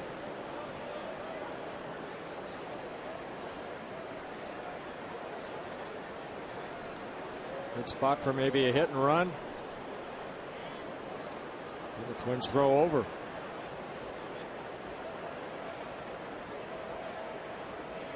Orioles have never swept the Twins in a 4-game series in Minnesota. Buck Showalter's team came into this series with a 5-game road losing streak. 3-1 to Ryan Adams. And it's ball 4. So now first and second, 1 out for Craig Tatum. Swarzak walking his first batter. Fox Sports North Outdoors is your home for the best outdoor programming every Saturday and Sunday morning. It starts at 6 in the morning on Saturdays, 8 in the morning on Sundays. Fox Sports North Outdoors presented by Menards.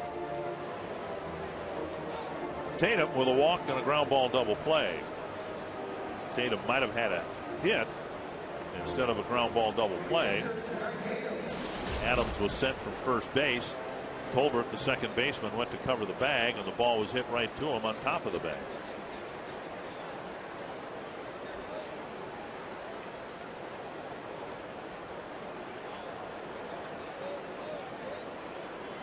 Ball 1.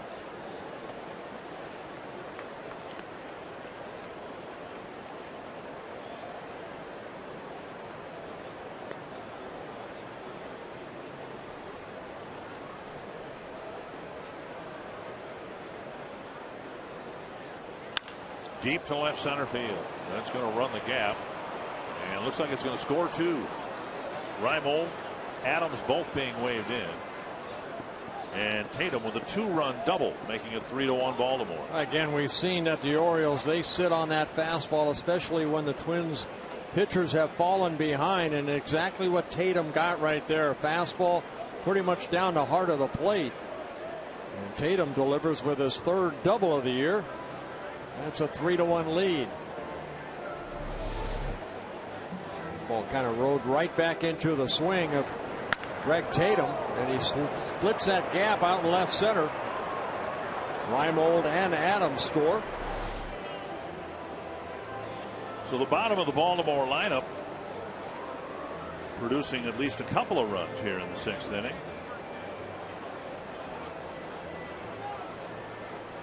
Bob Davidson very generous in the time he's allowed Rick Anderson here. Now finally Andy has spoken his piece and the meeting breaks up. Matt Engel will hit. Matt got his first major league hit after 13 hitless at bats. Line drive bunt single. Hey, looked like a line drive in the box score, right? Yes, it will. He dropped down a bunt between home plate and the mound, and Swarzak bobbled it and went for a bunt single. Strike 1. In a key spot, Engel struck out. Bases loaded, 1 out in the 2nd, and Liriano struck him out.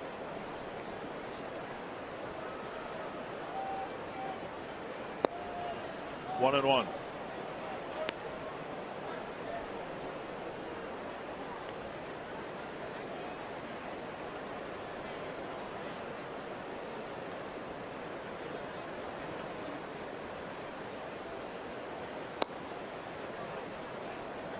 Doing 1. Fox track showing that all 3 pitches were in the strike zone.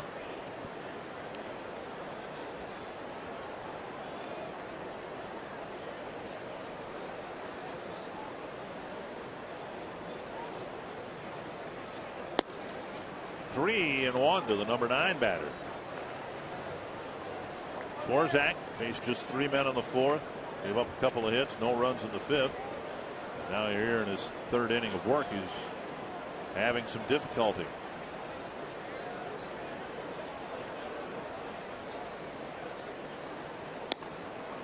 And a walk fills first base. 4 straight batters have reached now in the 6th inning. Yeah, 2nd walk in this inning for Swarzak. That'll bring up Andino. Rick Anderson getting on that phone out to the bullpen.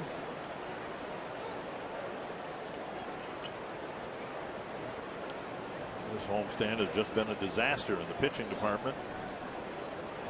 Swarzak expecting to start tomorrow. Had to fire it up early in the ball game today. Alex Burnett provided a little buffer, I guess, between Liriano, who went just 2 innings, and gave Swarzak a chance to mentally and physically get ready to pitch the 4th. Up and in, ball 1. It just looks like he's lost it. Well, you know, you come to the ballpark, you're scheduled to pitch tomorrow. All of a sudden, you know, maybe you see what's happened to Liriano. That's why Alex Burnett, you know, worked an inning to just allow Swarzak to get ready and say, hey, we're going to need you today rather than tomorrow. And all of a sudden he finds himself, in this ball game. So it does it all of a sudden, he's focused for a little while. Now he's losing a little bit of his concentration. So Mahara's starting to loosen up. 1-0 to Andino. Bouncer to short. Good trip by Butero. Absolutely. Ground ball double play. The Orioles get a pair to take the lead.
Inning in the Coors Light freeze cam.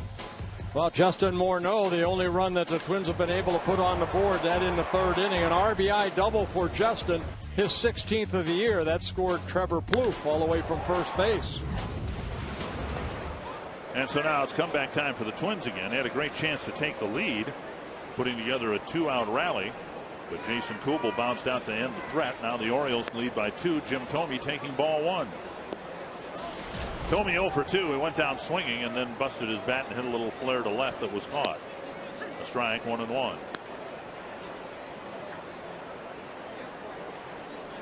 Thome, Hughes, and Tolbert. 2-1. It's one thing I think we've seen in this series. Twins have had opportunities to, score a couple runs, big hit with 2 outs, but they've been unable to do that. 2-2.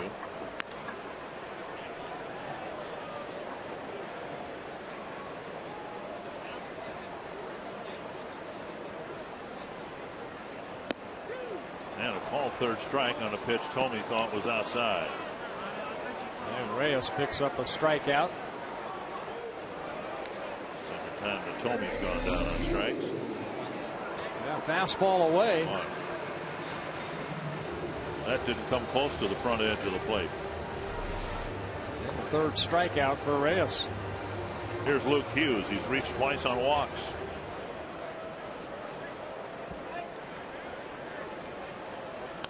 Fouled back, a strike. There's so much intrigue, and fans are curious about the status of Jim Thome and Jason Kubel, and the fact that they've apparently, they have gone through waivers. Just about everybody's sent through waivers this time of year, but they have apparently been claimed by, most reports have teams within the American League Central claiming them. That's a busted bat and a bouncer to third. And Hughes retired, out number 2. Time for the CenturyLink high-speed pitch. Well, Reyes 2 outs here in the 6th inning. Been clocked as high as 91. Francisco Liriano again left with left posterior shoulder strain. So sore left shoulder for Liriano after 2 innings. Clocked as high as 93. Here's Matt Tolbert. Hit the ball hard his last time up, but lined into a double play. Ball one. Anyway, I was told today by a Twins official that the fact that Kubel and Thome have been claimed is not the least bit unusual. That in fact, roughly 25 to 30 claims are made for every player that is traded. It would almost be a surprise and more of a news story if Thome and Kubel weren't claimed by somebody. Well, you know, it never used to be that way. Word never got out on who was on waivers and who was claimed and all that. Now, you know, I guess with the media the way it is and everything that's out there, the blogs, the tweeters, and everybody, you know, just people find out. Used to be a secret. 3-1. Case in point, Kirby Puckett, as much of an icon as he was with the Twins, was sent through trade waivers in August. It's akin to getting an appraisal on your house free of charge. You get to see what your players are worth, and it's not much more than that. Most players are sent through waivers. A little pop-up. It's rare when a case like Delman Young's comes along where there's actually a transaction as a result of the waiver claim. A 1-2-3-6.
Welcome back to Twins Baseball. We're at the Minnesota State Fair. It's getting hot out here, and it's about to get a lot hotter. We're on Underwood, just down the block from the Fox Sports North booth. We're at Andre's Watermelon. They've been here for 22 years, and brand new this year, chocolate-covered jalapenos. Bert, we're going to save you some of these. It is delicious. Now, I like jalapenos. I've never had it with chocolate on it. Looks pretty good. Wow. Thank you, Kevin. J.J. Hardy leading off the Baltimore 7th, and there's strike one. Well, the Fox Sports North location is right there, kind of on the corner of Underwood and Carnes.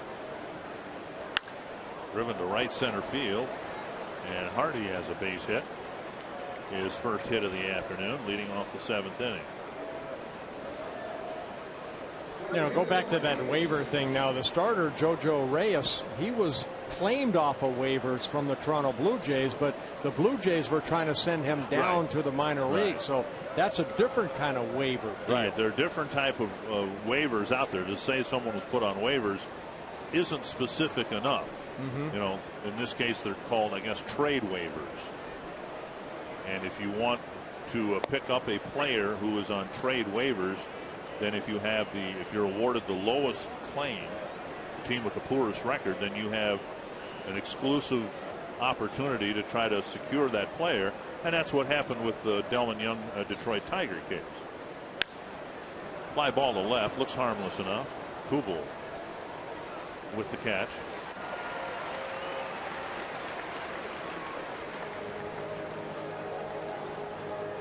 And that's why there's so much effort made before the July trading deadline, the end of July, because you don't need to get waivers. You can deal with the other 29 teams and trade whomever you want.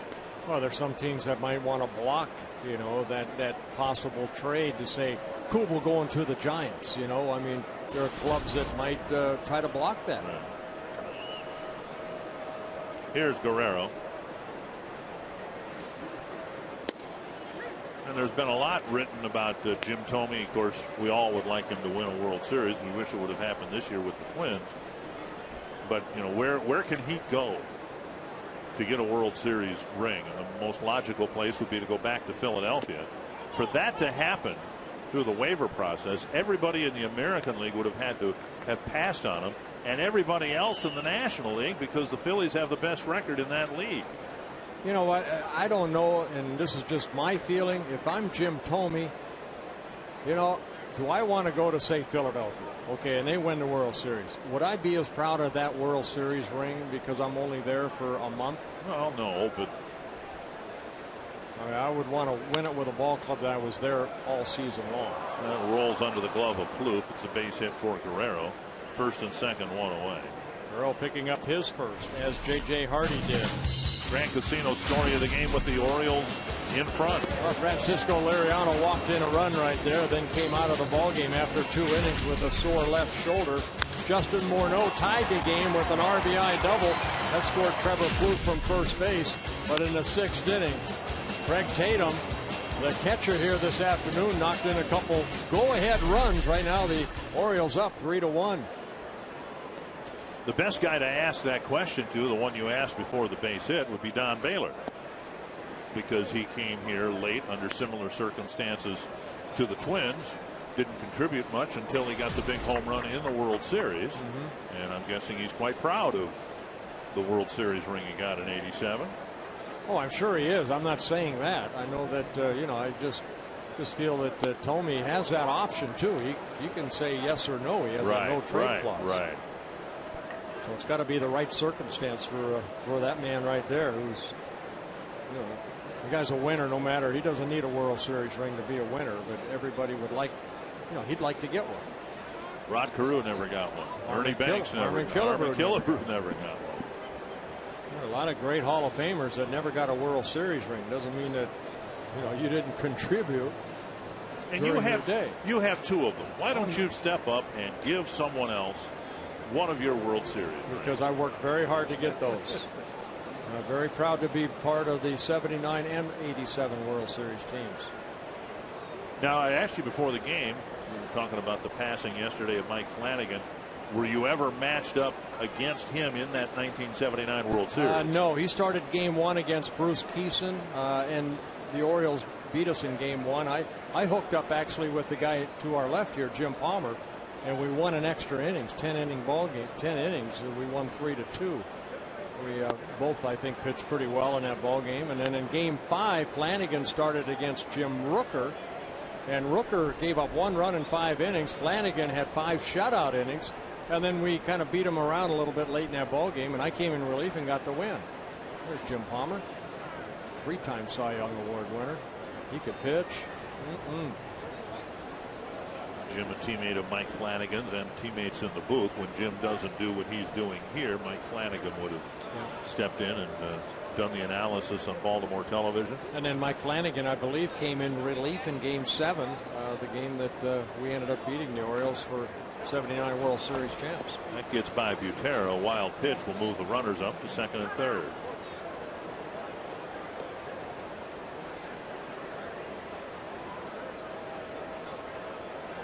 And there's so many bumps around the plate area where guys stand and, you know, run out of the box. It's not the best of ground back there, but it looked like a ball that Butera tried to backhand rather than trying to get his body in front of it.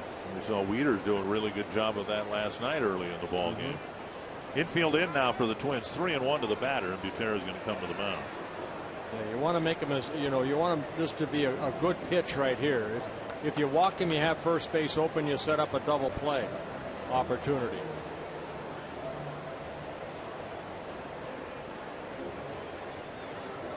Swarzak trying to get through his 4th inning of work. So far, he's given up a couple of runs.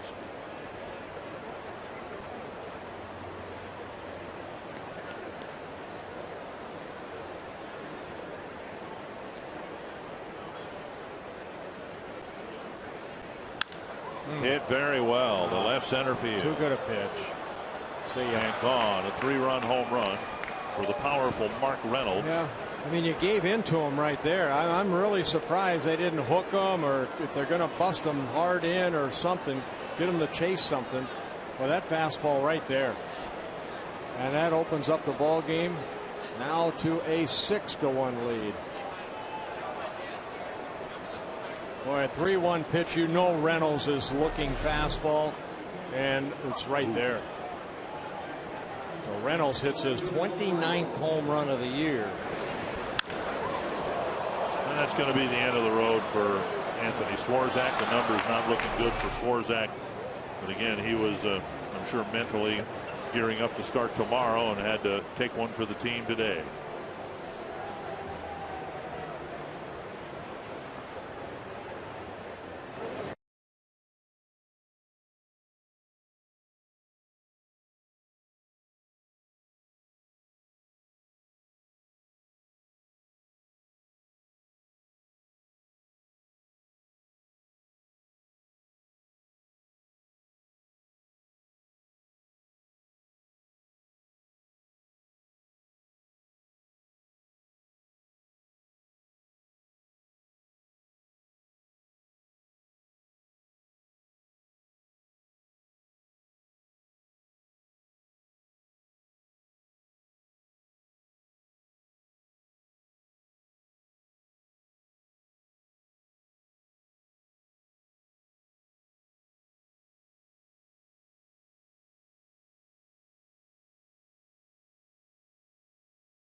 Well, you know, 3-1 pitch I just mentioned. Be very careful with this guy because he can hurt you. And you see the reaction of manager Ron Gardner. A 3-1 fastball pretty much right there. And Reynolds did not miss it.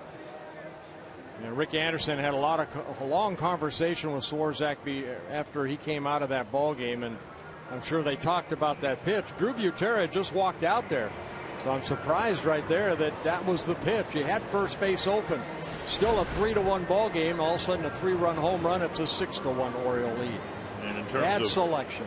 In terms of home run hitting ability, much less of a threat in Nolan Reimold than Mark Reynolds. You got a double play opportunity. Right. There's a lot of things that could happen there. Maybe a strikeout, fresh hitter. And now that fresh hitter is going to face Matt Capps. Capps worked in last night's ball game, worked through 9 pitches in 1 shutout inning. 0-2 Fox Tracks brought to you by Carrier. Sadly, the way things are going for the Twins, you half expect a relief pitcher to come up lame here pretty soon because they've been overused. Just a poor pitch selection right there, and I think when you're losing, that is even magnified even more. And there's a strikeout. Target back to school weekend this weekend with the Twins hosting Detroit. Saturday is the day for the Twins pencil pouch. The game starts at 3:10, and the first 5,000 fans 14 and under will get the Twins pencil pouch, or as I prefer to call it, the eraser pouch.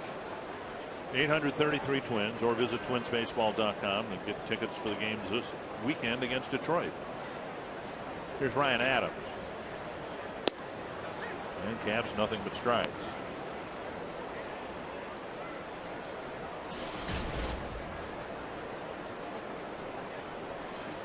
Adams having a nice series. 6 hits so far in this 4-game series. Bouncer to short. Caps gets a strikeout. Good throw by Plouffe. That ends the inning. But a 3-run home run has given the Orioles a 6-1 lead. Time for the 7th inning stretch, brought to you by Medica.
Baseball on Fox Sports North is brought to you by McDonald's. Quench your thirst. Get any soft drink or sweet tea for just $1. And by CenturyLink. Quest is now CenturyLink. Visit CenturyLink.com to learn more.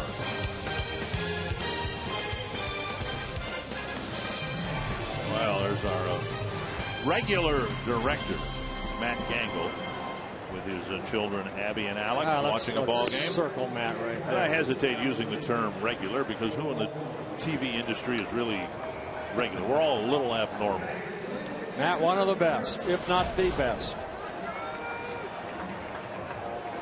Well, a new Baltimore pitcher, Chris Jacobauskas. Jacobauskas pitched here the other night. He pitched here on Monday night and threw an inning and 2/3 of shutout baseball against the Twins. Had a couple strikeouts. Did give up a couple hits. Ball one. It'll be Butera, Revere, and Plouffe in the Twins' 7th inning.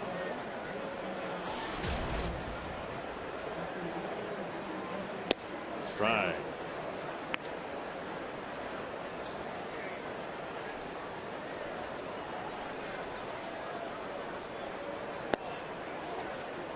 Two and one.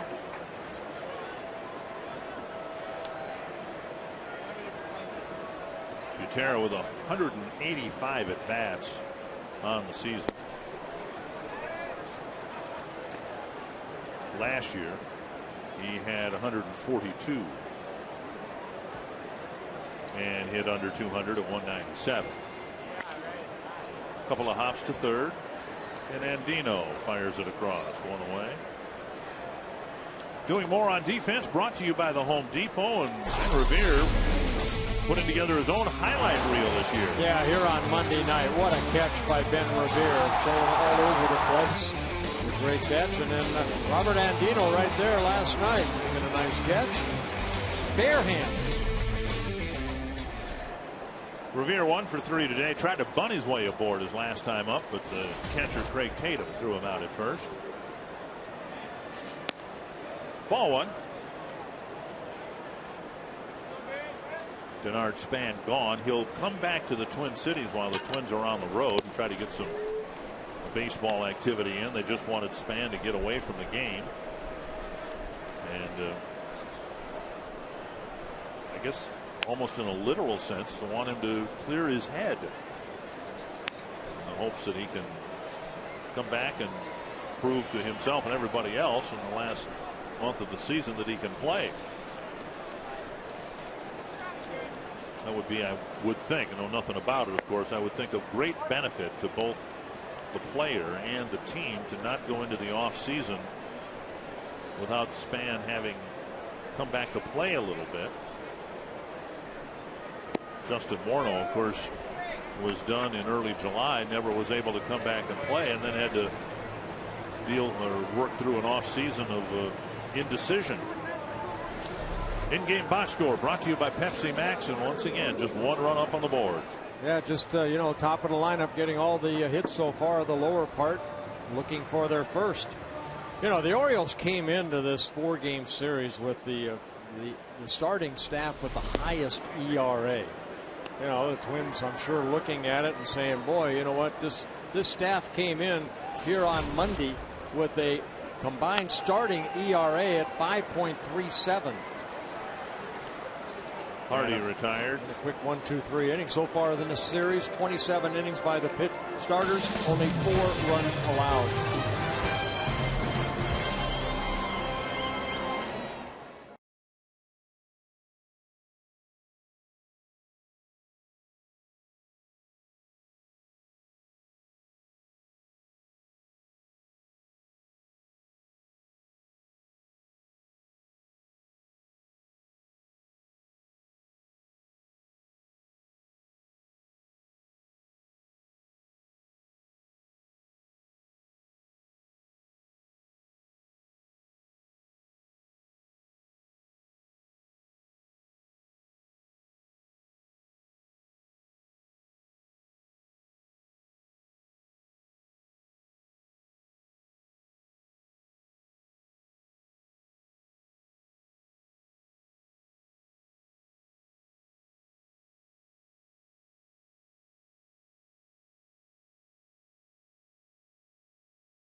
Be reproduced or retransmitted in any form, and the accounts and descriptions of this game may not be disseminated without the express written consent of the Minnesota Twins, LLC. Just going back one more game to your point that Twins aren't scoring many runs these days. Twins were shut out in the last game of the Yankee series, so that's 4 runs in nearly 5 games at home.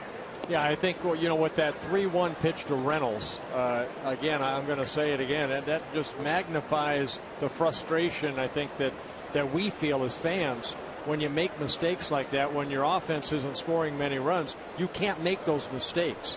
You can't let a game get away from you, and that's what that 3-1 pitch did to Reynolds. Capps, in his own way, kind of taking one for the team. The Twins earlier in the year when he was trying to, when he was closing games for the Twins tried to get him to finish off one inning and start another, and he didn't react well physically to that. But the Twins are in such dire straits right now with one short start after another. They're asking Capps to do that here and hopefully get through the 8th inning. Yeah, this is the 3rd time he's worked in this 4-game series. He worked here on Monday night, then last night, and here this afternoon. Capps underhands it, 1 down. Here's the home run that gave the Orioles a really big lead. Well, it's a 3-1 ball game. You got runners at 2nd and 3rd. A 3-1 pitch to a home run hitter, and the Twins just basically Swarzak. Now, I've made stupid mistakes before. Believe me, I gave up 430 home runs. But boy, you beat your head against the wall after you make a pitch like that. That's just a bad pitch selection. And I think the manager concurred based on his reaction as the ball left the home plate area. Here's Matt Angle. Inside ball one. That's what I love about the game of baseball. Every day's different, but boy, if you're a player out there, it's great to second guess. If you're a fan, it's great to second guess what if. You know, there's always what if. And this has been a season of frustration of what if. Revere with another nice running catch.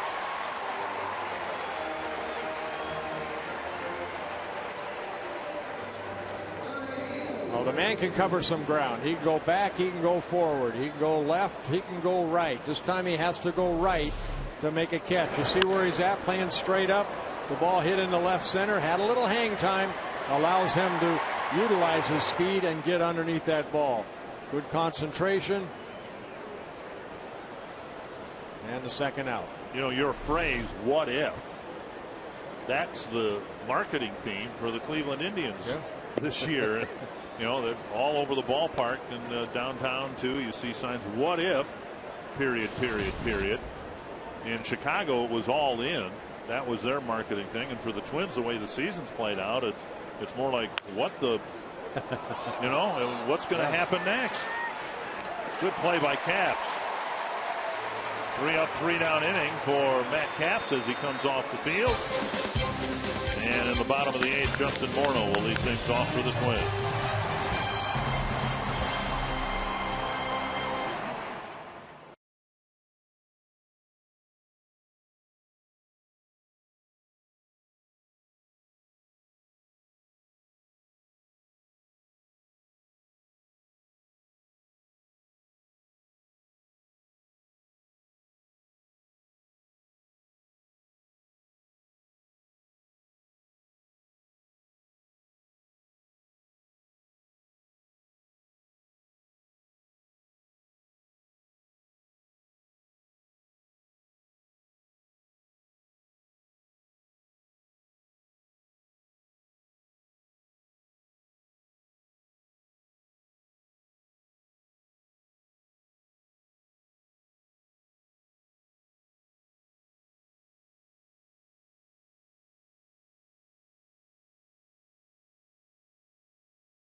With some ground to make up against the Orioles. And coming up after the game, we will bring you Twins Live presented by CenturyLink with a look at another short start from a Twins starter, but Francisco Liriano left with an injury, so we'll have an update on that from Ron Gardenhire.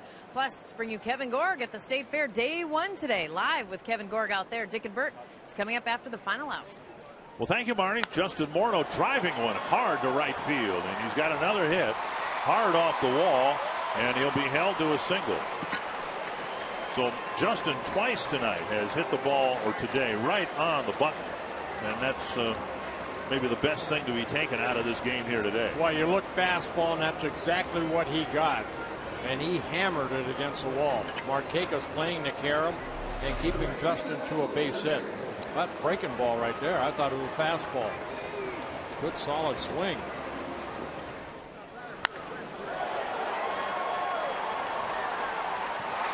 So Markakis with a non-target throw holding Morneau to a single. Here's Michael Kadire. Got an infield hit last time up. Twins had a chance with 2 outs. Plouffe doubled. Morneau walked. Kadire got an infield hit. And remember, at the time, the game was tied at 1. And remember that play J.J. Hardy made in the hole to keep Kadire's single from rolling into the outfield and scoring a run. It turned out to be an awfully big play because the Twins did not score.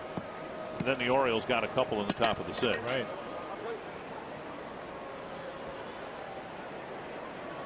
1-1 to Kadire.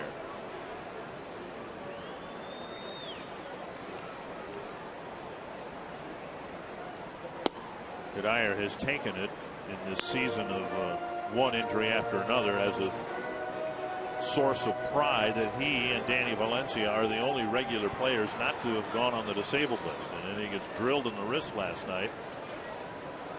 He's back out there again. Back out there today. 2-2.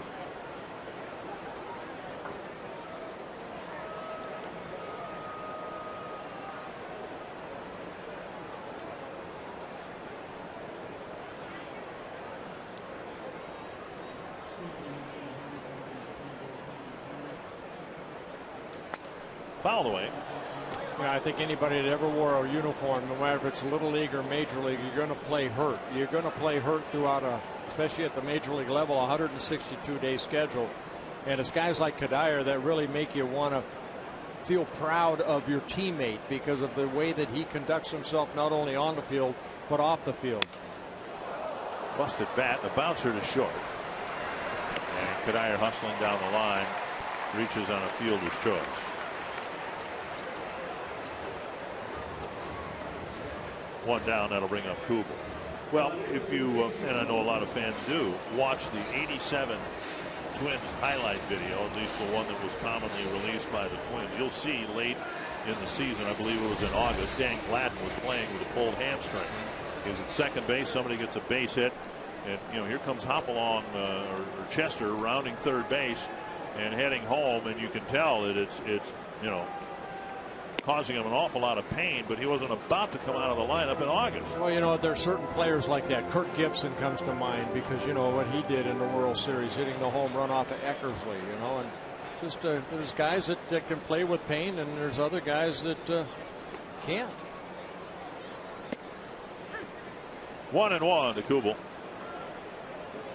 A strikeout and a couple of infield grounders. Kubel at the plate with the bases loaded and 2 out, facing Jojo Reyes, and Reyes got him to bounce back to the mound to end the inning. Tatum digs it out, 2-1.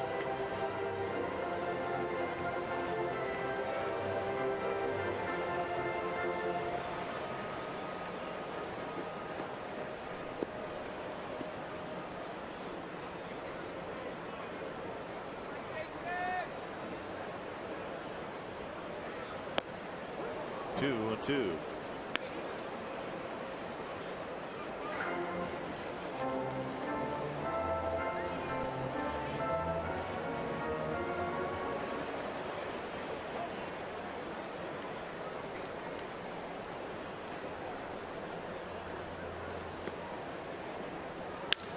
To left, Reimold back, out number 2. That'll bring up Jim Thome. Join Fox Sports North at the Minnesota State Fair tomorrow through Labor Day. Stop by the new location at 1311 Underwood Street across from the Ballpark Cafe. Tomorrow, meet Roy Smalley at 11:45. Then starting at 6:30, be there for Twins Live presented by CenturyLink. And your chance to be on TV, and better yet, meet Marnie Gelder. And then from 2 to 3 tomorrow, Goldie Gopher is going to stop by the Fox Sports North booth.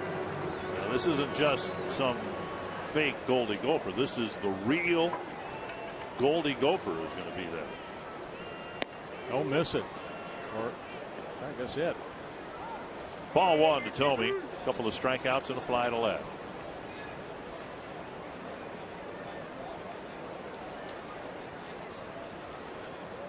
Slow breaking ball over. 1-1.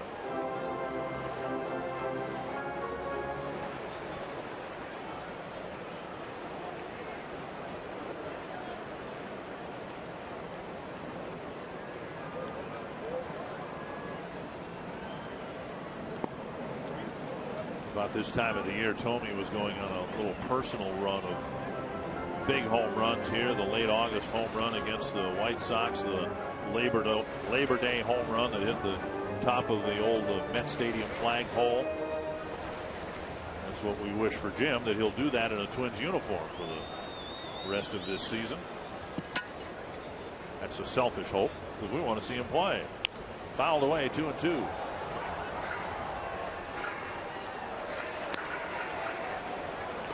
Perhaps complicating his waiver situation is if either Cleveland or Chicago is awarded the claim. They're so far back now in the division race. They're long shots at best to get into postseason play. 2-2. Bounce to the right side, and Adams will throw to first to end the inning. Leadoff single for Morneau. Twins leave a man aboard, and we head to the ninth.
Another beautiful day at the ballpark, but unfortunately the same old story. The Orioles are in front 6-1. The Twins starting pitcher Francisco Liriano lasted just 2 innings, left with a shoulder problem, so the Twins depleted bullpen gets run out there again. It's Jose Majaras coming in for the 46th time. Hey, Alex Burnett worked 1 inning. Anthony Swarzak 3 1/3 innings. Matt Capps 1 2/3. Now Jose Majaras asked to pitch the 9th here, making his 45th, 6th relief appearance.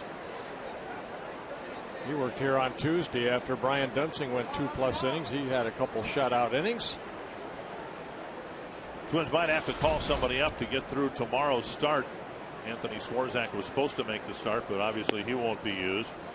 Scott Diamond, who came up to make a start earlier this year, is in Rochester. He's scheduled to pitch tonight, so we ought to know by the end of the game today. Ron Gardenhire will have come up with some contingency plan, or plan B, I guess, and it might involve Diamond, who could be skipped tonight and instead pitch tomorrow for the Twins. J.J. Hardy.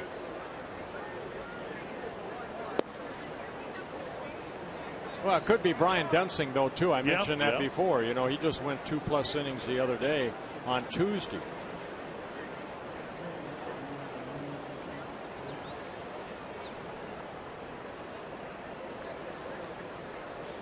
Two and 1. High fly to center, and Revere goes back. Makes the catch, 1 away. Francisco Liriano gave up the game's first run, left the bases full, but then left the game. Yeah, he walked in a run right there. That the RBI by Andino, and then after the ball game, he got J.J. Hardy out. He came out after that 2nd inning and informed Rick Anderson and the staff, Dave Brumer, his shoulder was bothering him. He came out of the ball game. Markakis, the hitter, with 1 gone. Tigers have a 2-0 lead over the Rays, top of the 9th inning in St. Petersburg. And again, after they're done with that game, they'll fly here to take on the Twins for 3.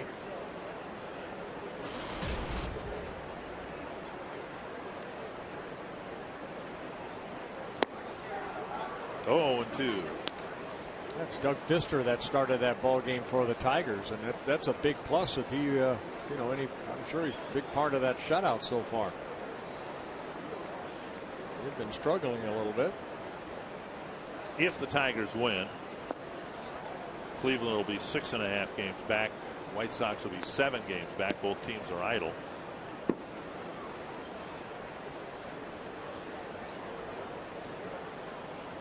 White Sox will be in Seattle for the weekend, and the Indians will be at home to Kansas City. But the Indians have had, you know, you look for a homestand like the one they're in right now, where you're playing teams that are struggling, and you figure, well, we can do well, and then the Mariners go in there and win 3 out of 4.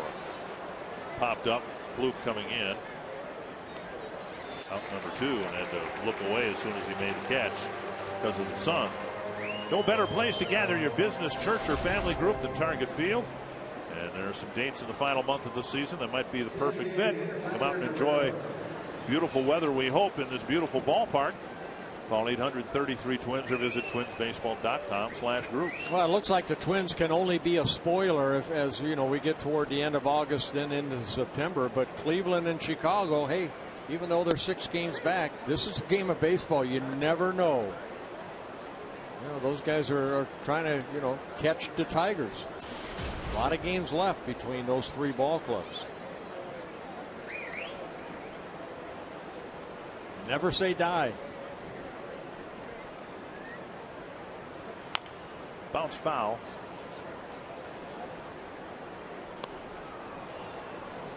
Twins just 2.5 games ahead of the Royals. And you look at the standings in Detroit, they've been in first place for a while, the only team with a winning record in the division.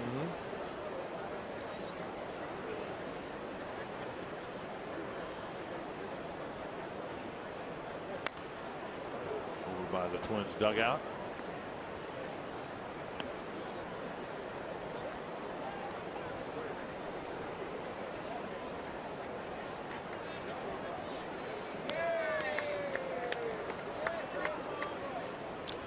Twins don't get this game turned around, they'll be back 20 games below the 500 mark.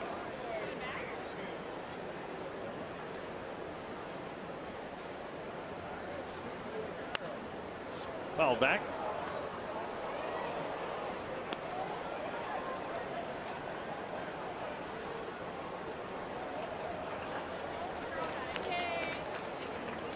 Two strikes to Guerrero. Well, the second half has not been friendly to the Twins. They came into today's play 14-26 since the All-Star break.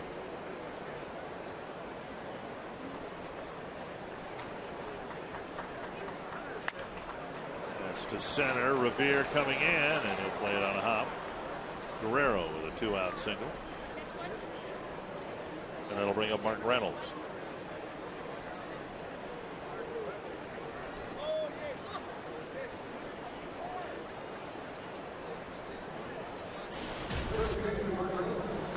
It was Reynolds that opened up the ball game in the 7th inning with this 3-run home run. Justin will be playing behind Guerrero at first base.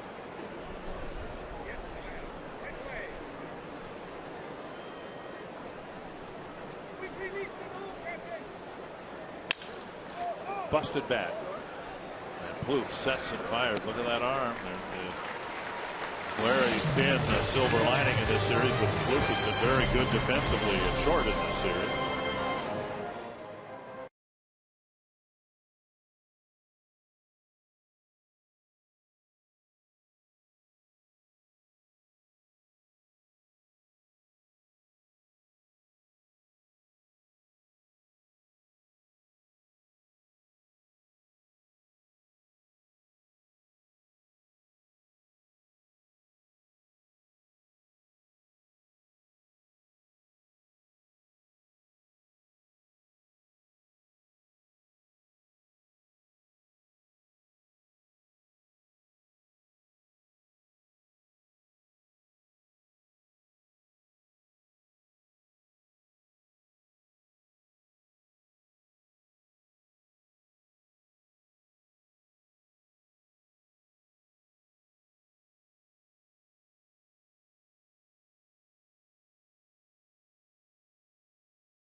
Justin Morneau stung the ball twice, and it's been our Jimmy John's delivery of the game. Yeah, the RBI double. That's the only run the Twins have scored so far off the bat of Justin Morneau, scoring Trevor Plouffe, and then starting off the 8th inning on a breaking ball, lining it into right field. It's the game reset. Yeah, Liriano leaving again after 2 innings with some left shoulder soreness. Reynolds opening up that ball game with a 3-run home run, his 29th of the year, and another good start by Oriole starter Jojo Reyes. 7 very good innings. 1 strike to Luke Hughes. 1-1. Kevin Gregg now in the ball game. Save here the other night. It's not been a particularly good year for Gregg. That's hit to right center and down for a hit. So Hughes is aboard with a leadoff single.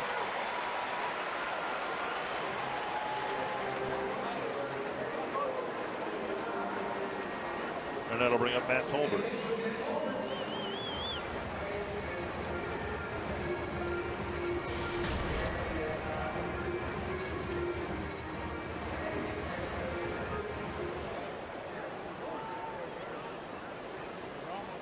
Tolbert 0 for 2 with a walk.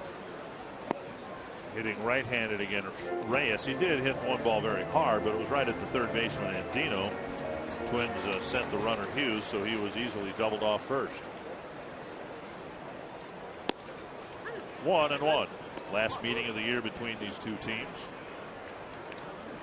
And when we face the Orioles next year, there'll be some changes, perhaps for both teams. Don't know whether the Oriole general manager, Andy McPhail, is going to come back. Andy, of course, the general manager here for the 2 World Series years, but he's in the last year of his deal in Baltimore. And one very pleasant change whenever we go to Camden Yards, one of the stops I'm going to make is to see the new Brooks Robinson statue outside of Camden Yards. Tolbert is called out on strikes. 1 down. You've got Babe Ruth out there, and now they're going to put Brooks Robinson, good, honor him with a statue. Very good. Drew Butera, the hitter.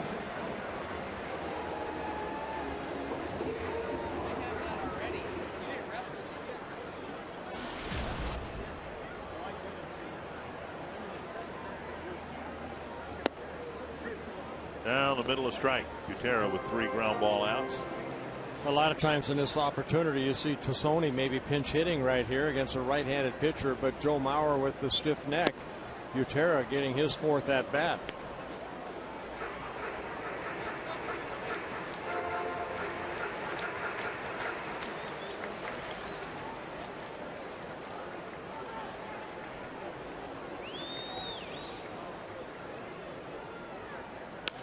Popped up short center field. Angle with the catch out, number 2, and that'll leave it to Ben Revere.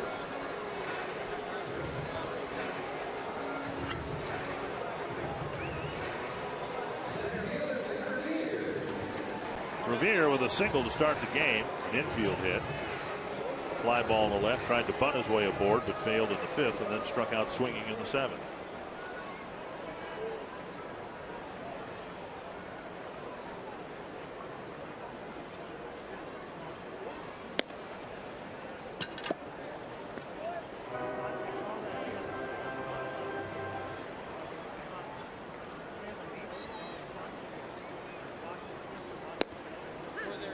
Strike 1-1. Revere with about 2 weeks worth of at-bats more than Denard Span at this point in the season.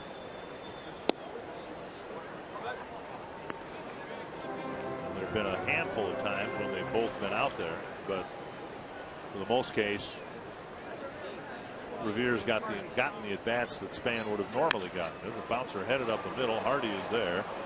And for the first time ever, Baltimore Orioles have come to Minnesota and swept a 4-game series. Anthony LaPanta The frustration continues for the Twins. Very little run scoring, very poor and short starting pitching, and that's a bad combination. Minnesota scores only 4 runs in the 4-game series against an Oriole team that came in with the worst record in the American League. 6-1 the final today. We'll hear from Gardy next on Twins Live.